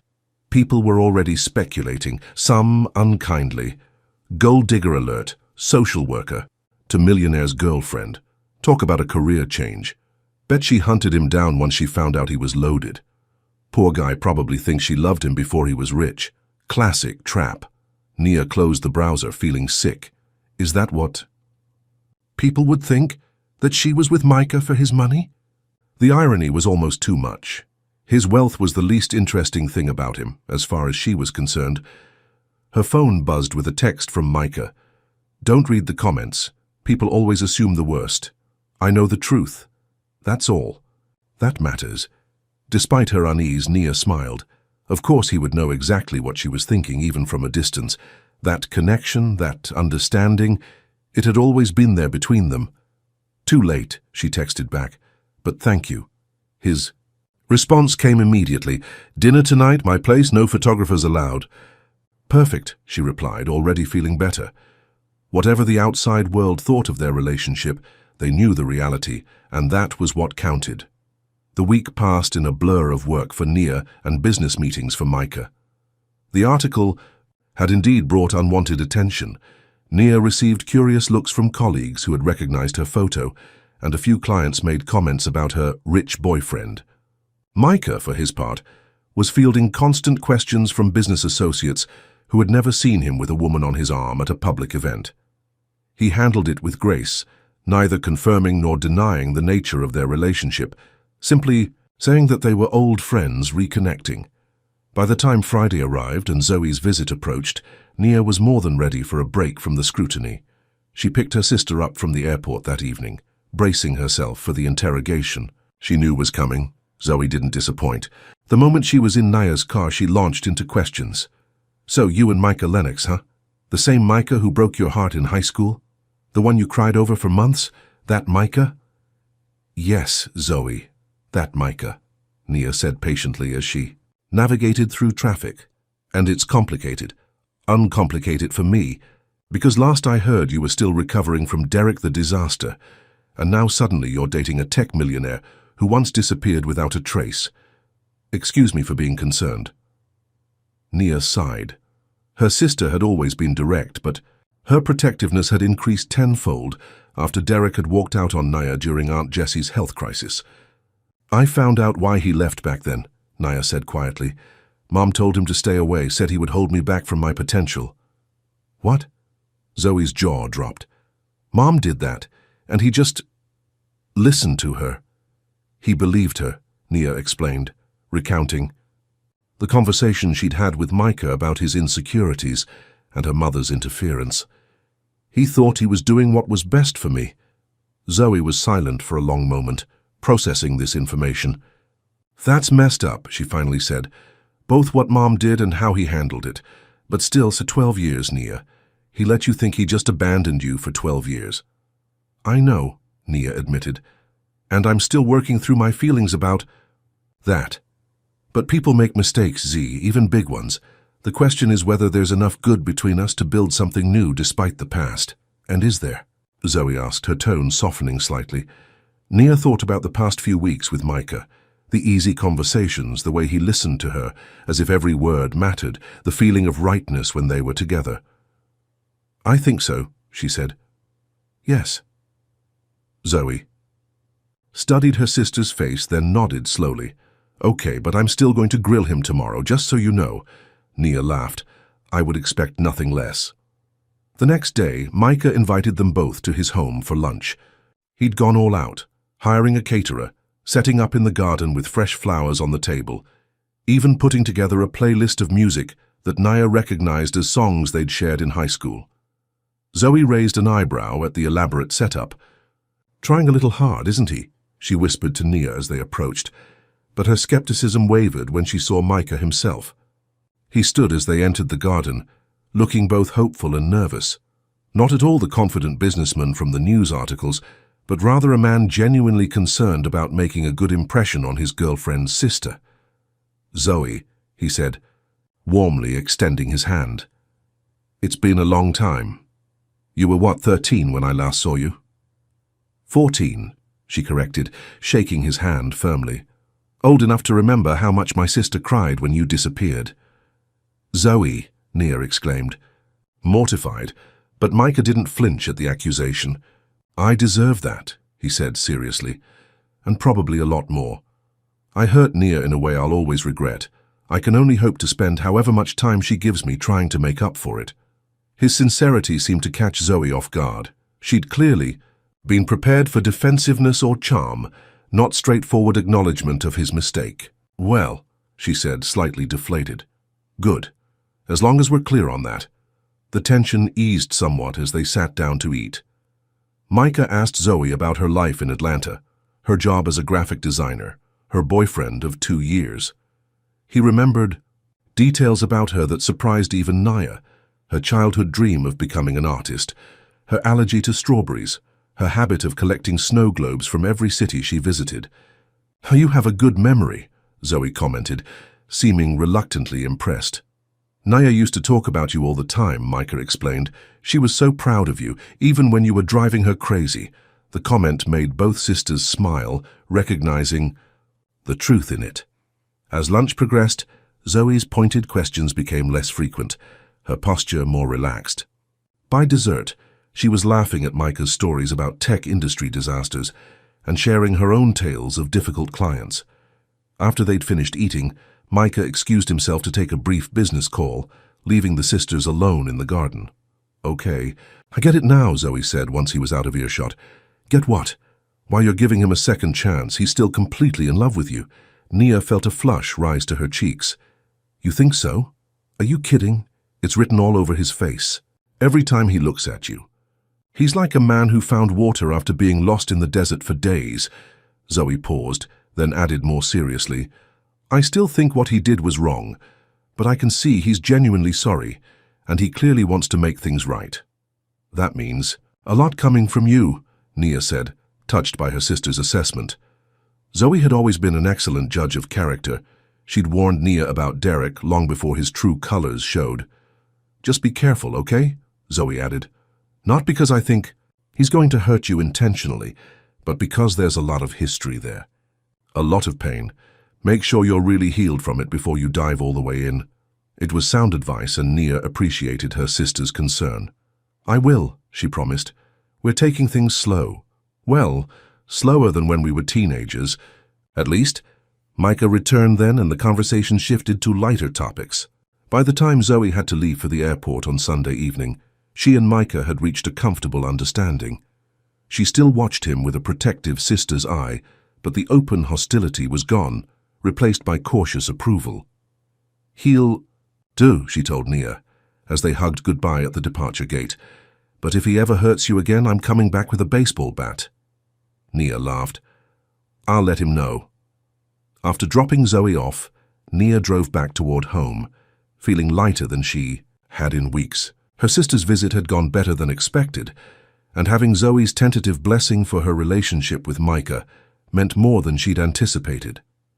As she pulled into her driveway, she noticed a car she didn't recognize parked in front of Micah's house, a sleek, expensive-looking sports car that seemed out of place in their quiet neighborhood. Curious, she went inside and changed into more comfortable clothes before heading to the back garden, wondering if Micah had company. From her porch, she could see him in his garden, engaged in what appeared to be a tense conversation with a woman Nia didn't recognize, tall, stylishly dressed, with the kind of polished beauty that came from expensive maintenance. Nia couldn't hear what they were saying, but their body language spoke volumes. The woman stood too close to Micah, touching his arm as she spoke. Micah looked uncomfortable, repeatedly stepping back to maintain distance between them. Something cold settled in Nia's stomach. Who was this woman? An ex-girlfriend? A business associate? Something more? Just as she was debating whether to retreat inside or make her presence known, Micah glanced up and saw her. Relief flooded his face, and he immediately gestured for her to join them. Taking a deep breath, Nia crossed her garden to the hedge that separated their properties. As she approached, she could hear the woman speaking in a clipped, irritated tone. "Ridiculous to throw away everything we've built over some high school nostalgia trip, Micah. The board will never—" "Nia," Micah interrupted, his voice warming as he turned toward her. "I'd like you to meet Vanessa Reed, my business partner. Vanessa, this is Nia Whitaker." The woman, Vanessa, turned to assess Nia with cool eyes. "Ah, yes, the social worker. I've heard all about you." Her tone made it clear that whatever she'd heard hadn't impressed her. "Nice to meet you," Nia said, extending her hand despite the other woman's chilly reception. Vanessa briefly shook it, her grip too firm to be friendly. Likewise. Though I must say, your timing is impeccable. Micah and I were just discussing some concerns about his recent change in public profile. Vanessa thinks my appearance at the charity gala was a mistake, Micah explained, his jaw tight with tension. She believes the ghost CEO persona is better for business. It's not just about image, Vanessa argued. It's about focus. Since you met her, she glanced dismissively at Naya, you've been distracted, cancelling meetings, delegating important decisions, turning down valuable opportunities. I've been reprioritizing, Micah corrected. There's a difference. Well, your reprioritizing is affecting the company we built together, Vanessa shot back. The Singapore investors are threatening to pull out because you've been, quote, inconsistent in your communications. Nia felt increasingly uncomfortable, clearly having walked into the middle of a significant business dispute. I should give you two some privacy to discuss this, she said, beginning to step back. No, Micah said firmly, reaching for her hand. Stay, please. This involves you too. The possessive way Vanessa's eyes narrowed at their joined hands didn't escape Nia's notice. There was history here. Maybe not romantic, but something complex and fraught. Fine, Vanessa said tightly. Discuss our company's future in front of just a friend. But remember what I said, Micah, the board meeting is on Tuesday. They'll expect answers about your plans going forward, especially in light of recent developments. Her gaze flicked meaningfully to Nia again. With that, she turned and walked away, her heels clicking sharply on the stone path. Only when they heard the sound of her car starting did Micah's shoulders relax. I'm sorry about that, he said, running a hand through his hair. Vanessa can be intense. She seems more than intense, Nia observed carefully.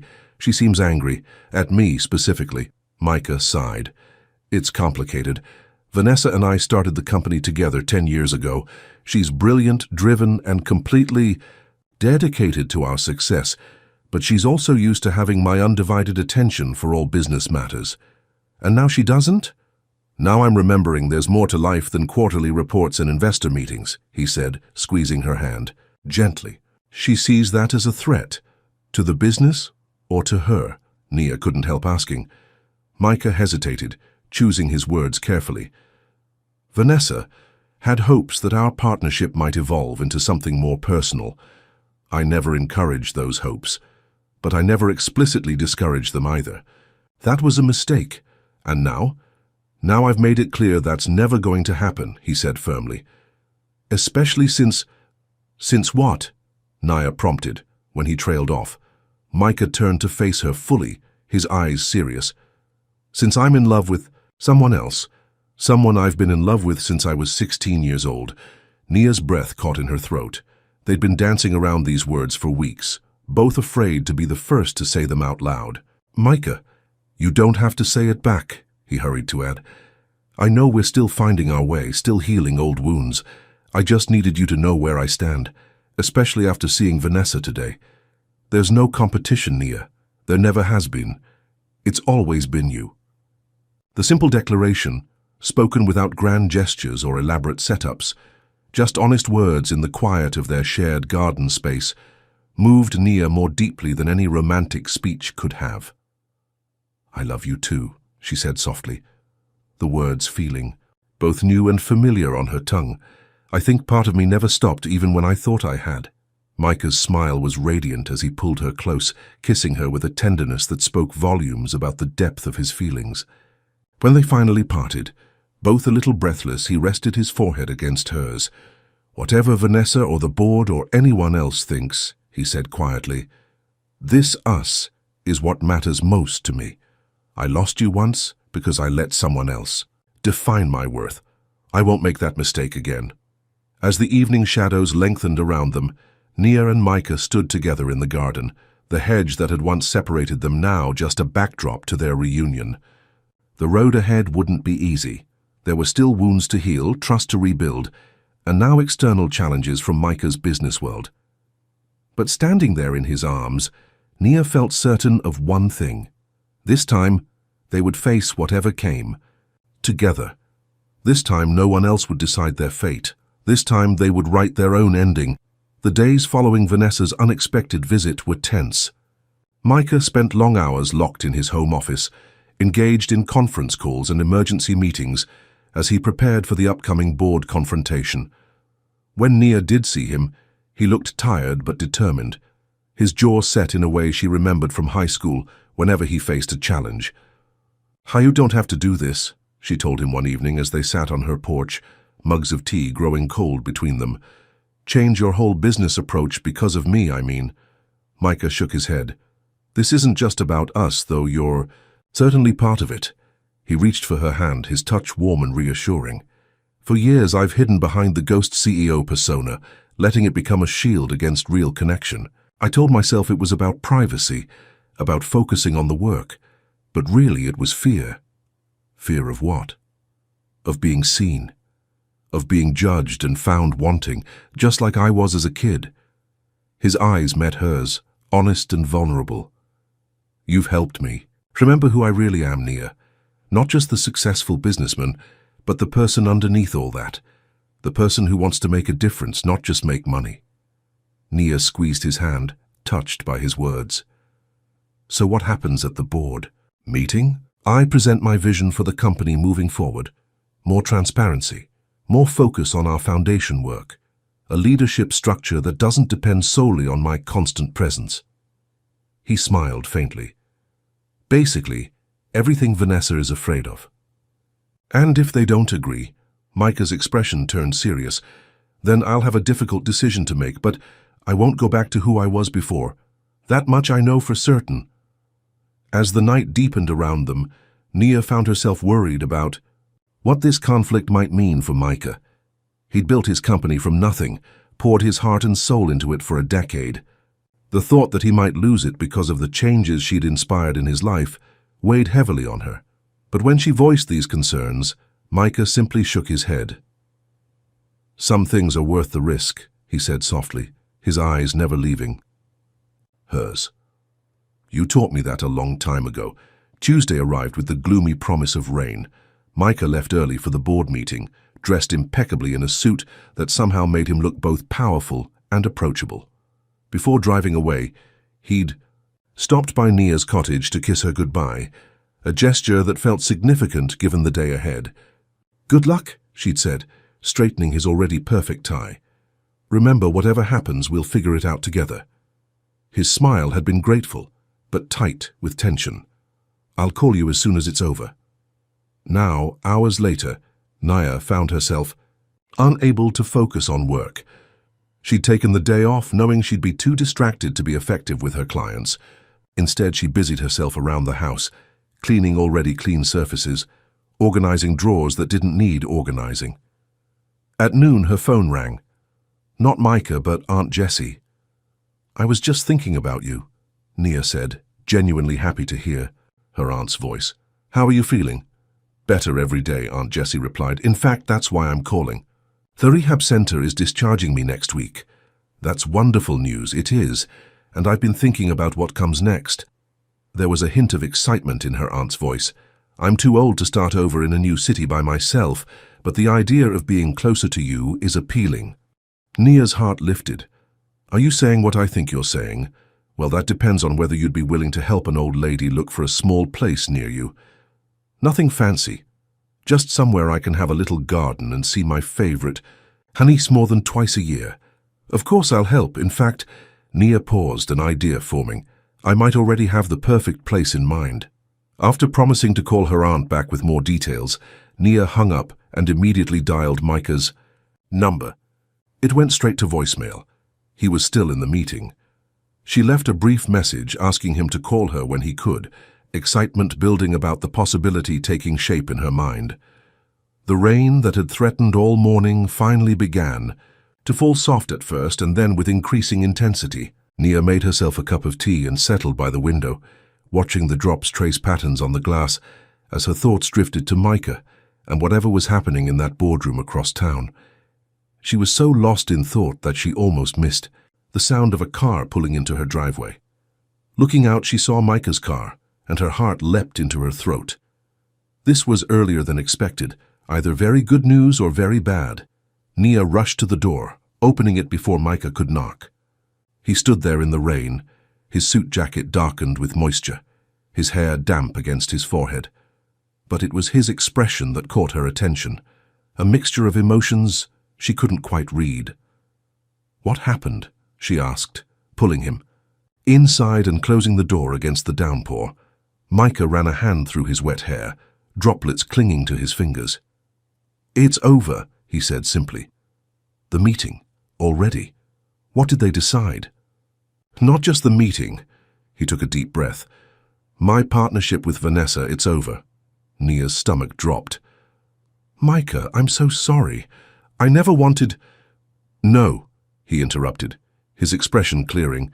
"Don't be sorry. This was a long time coming. Vanessa and I have been moving in different directions for years. Today just made it official." He moved to sit on the sofa, and Nia joined him, waiting for him to continue.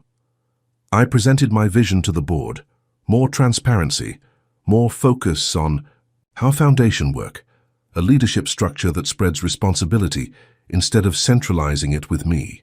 Vanessa countered with her own proposal, keeping the ghost CEO persona, doubling down on our most profitable ventures, scaling back the foundation to the minimum required for tax purposes. And the board chose her plan, Nia guessed, her heart sinking. To her surprise, Micah shook his head. They didn't choose either plan, not entirely. They proposed a compromise, one where the company essentially splits into two divisions. The investment arm would follow Vanessa's approach, while the foundation and our more socially focused ventures would follow mine. "That sounds reasonable," Nia said, still trying to understand why this meant the end of their partnership. It was, but Vanessa wouldn't accept it. She gave an ultimatum. Either we continue as we have been with me as the silent partner and her as the public face, or she walks. A faint smile touched his lips. "She never expected me to let her go." "But, you did." "I did."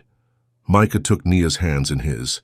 "I thanked her for everything we've built together, acknowledged her brilliance and contribution, and accepted her resignation. The board approved a buyout of her shares, which she's already accepted." "How do you feel about that?" Nia asked carefully, searching his face for signs of regret. "Honestly, relieved." Micah's smile grew more genuine. "Vanessa is an incredible businesswoman. She'll land on her feet, probably start a competing firm and try to poach our clients. But we were never really partners in the way that matters. We never shared the same values, the same vision for what success really means." "And what does success mean to you?" Nia asked, though she thought she already knew the answer. "Making a difference, building something meaningful, being present for the people who matter." His eyes held hers. "Being worthy of a second chance, with the woman I love." Nia felt warmth spread through her chest at his words. "You never needed to prove your worth to me, Micah, not with money or success or anything else. I know that now," he said softly. "But I needed to prove it to myself, to believe that I could be the man you deserve." "You always were that man," Nia assured him, leaning forward to kiss him gently. "Even when you didn't believe it." They sat in comfortable silence for a moment, the sound of rain against the windows creating a peaceful backdrop to their conversation. Finally, Nia remembered why she'd called him earlier. "I heard from Aunt Jessie today," she said. "She's being discharged from rehab next week, and she's thinking about moving here to be closer to me." "That's wonderful news," Micah said sincerely. "I'd love to see her again. I was thinking." Nia hesitated, then continued. "This cottage is perfect for me, but it would be too small for both of us. And I know you own other properties in the area." Micah's expression brightened with understanding. "You want to find a place for your aunt nearby?" "If that's possible," Nia said. "Something small but accessible with a garden. She loves gardening." "Actually," Micah said, looking thoughtful, "I might have the perfect solution. Do you remember Mrs. Calloway's house? The one at the end of the street with the amazing rose garden?" Nia nodded. She'd admired the charming one-story house on her walks through the neighborhood. "She's moving to Florida to be with her daughter. The house will be vacant next month. It's single-level, already has wheelchair ramps from when her husband was..." Ill, and the garden is established but not too large to maintain. Micah smiled. And I happen to know the owner would be open to a very reasonable rental arrangement for the right tenant. Let me guess, Nia said, her own smile growing. You own that house too. I bought it last year as an investment property, Micah admitted. But I think it would be perfect for Aunt Jessie, and having her close by would be wonderful for both of us. The casual way he included himself in the consideration of Aunt Jessie's presence, the natural assumption that they would be together long-term, made Nia's heart swell with happiness. This was what she'd always wanted with Micah, a shared future, built on mutual respect and love. Thank you, she said simply, knowing he'd understand all she was thanking him for. Micah pulled her close, his arms strong and secure around her. You never have to thank me for loving you, Nia. It's as natural to me as breathing. The next few weeks passed in a blur of activity. Micah restructured his company leadership, promoting trusted employees to take over day-to-day operations while he focused on the foundation and strategic planning. The business press had a field day with the changes, speculating wildly about the split with Vanessa and Micah's new, more public approach to his role. Meanwhile, Nia helped prepare Mrs. Calloway's house for Aunt Jessie, arranging for some minor modifications to make it even more accessible and comfortable. Micah insisted on handling the costs, brushing aside Nia's protests with a simple, "Please, let me do this. It matters to me." By the time Aunt Jessie arrived, the house was ready, complete with fresh flowers in every room and a fully stocked kitchen. Micah had even hired a part-time home health aide to assist with Aunt Jessie's ongoing recovery, again waving away Nia's concerns about the expense. "You spent years taking care of everyone else," he told her privately. "Let someone else handle the practical matters for a change. You just focus on being there for your aunt emotionally. That's what she needs most from you." Watching Micah with Aunt Jessie was a revelation. He was patient and attentive, listening to her stories about Nia's childhood with genuine interest, helping her navigate the new house with quiet support rather than hovering concern. For her part, Aunt Jessie seemed delighted by the man Micah had become. "I always knew that boy had something special," she told Nia one afternoon as they sat in her new garden, watching Micah install a bird feeder near the kitchen window. "Even back then he looked at you like you hung the moon and stars." "He still does sometimes," Nia admitted, a blush warming her cheeks. "It's a little overwhelming." "That kind of love is rare, honey," Aunt Jessie said, patting Nia's hand. "Your mother never understood that. She was so focused on security, on what a man could provide materially, that she missed what really matters, finding someone who sees your soul and cherishes it." The mention of her mother still brought a pang of sadness and lingering hurt, but the sharp edge of betrayal had dulled with time and understanding. "Do you think she ever regretted it, separating us?" Aunt Jessie considered this, her wise eyes. Watching Micah as he finished his task and turned to wave at them, "I think she probably did in her quiet moments, but your mother was never one to admit a mistake, especially to herself." "I wish I could talk to her about it," Nia said softly. "Not to accuse, just to understand." "I know, honey, but sometimes we have to find peace without all the answers." Aunt Jessie squeezed her hand. "And sometimes the universe gives us second chances to make things right."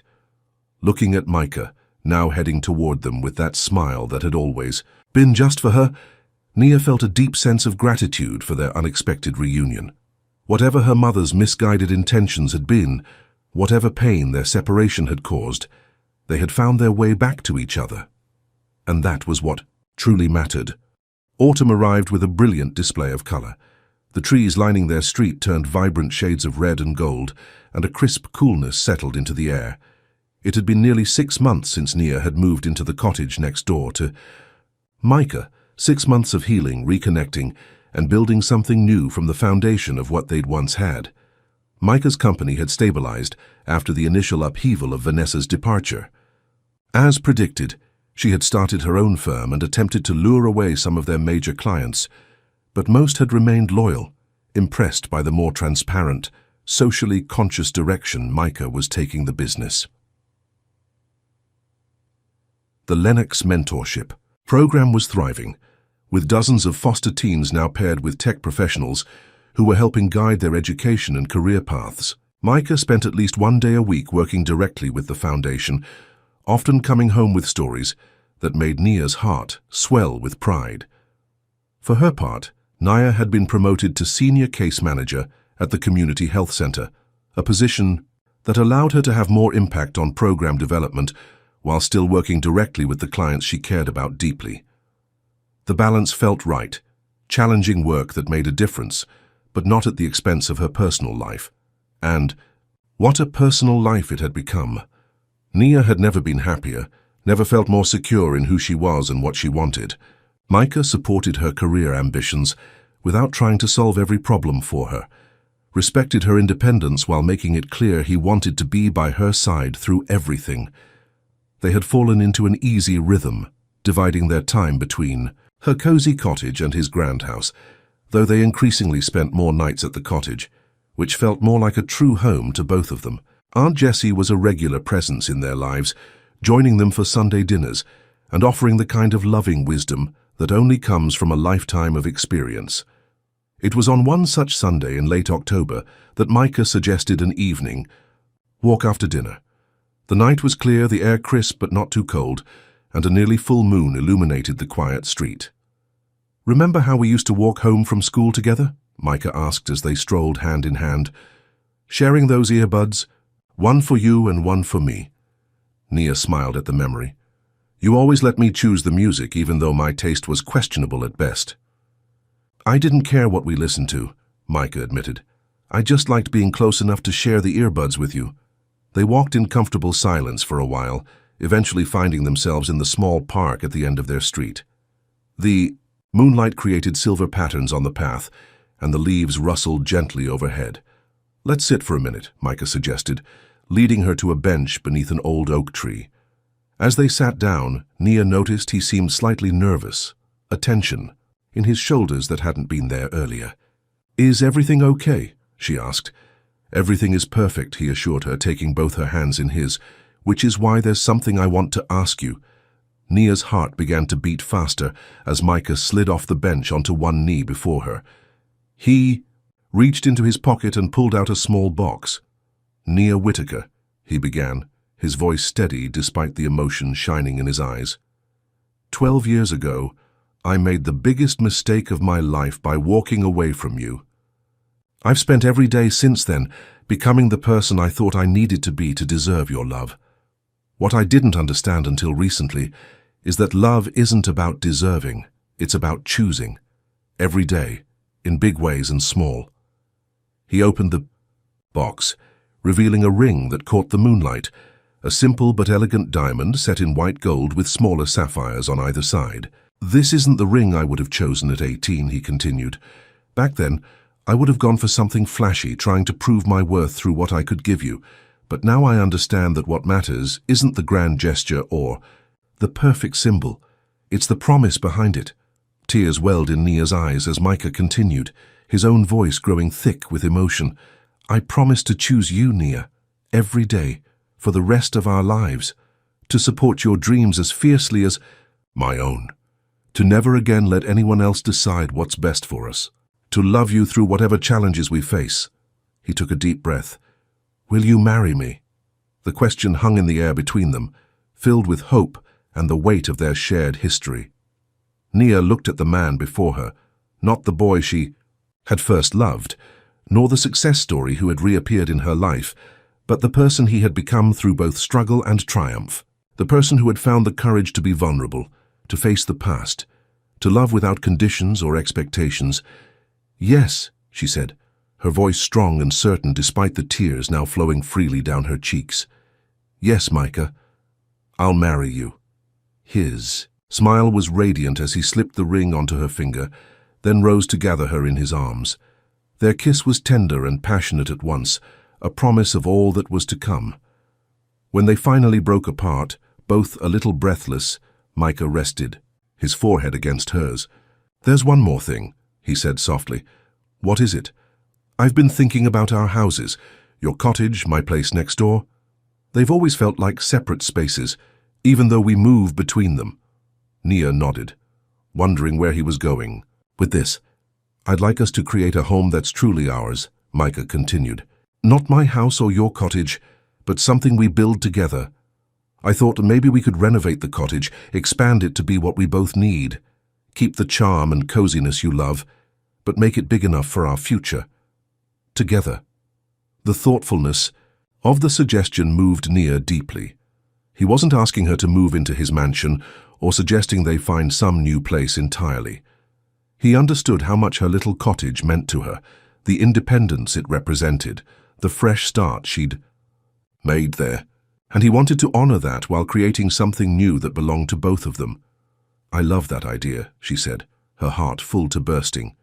Our home, he echoed, sealing the promise with another kiss.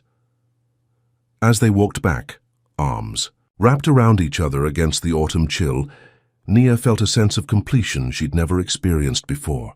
The broken pieces of her past, her mother's betrayal, Micah's disappearance, the years of putting everyone else's needs before her own, had somehow led her here, to this moment of perfect rightness. They were almost home when Micah paused, looking up at the night sky. Do you remember that poem I used to read to you? The one about stars and second chances? Nia smiled, the memory clear in her mind. Of course. Some stars burn out before their light reaches us, but that doesn't mean they never shone. I always thought our light had burned out, Micah said softly, that we'd missed our chance, but now I think maybe we were just taking a longer path to find each other again. A path that made us who we needed to be for this moment, Nia added, understanding completely. They stood there for a moment longer, bathed in moonlight, the past and future stretching out from this perfect present, this moment of recognition that everything, somehow, had led them exactly where they were meant to be, right next to each other. 1 year later, the garden behind the renovated cottage was filled with flowers and laughter. White chairs lined a petal-strewn aisle, and an arch of roses stood at its end, framing the perfect view of the setting sun.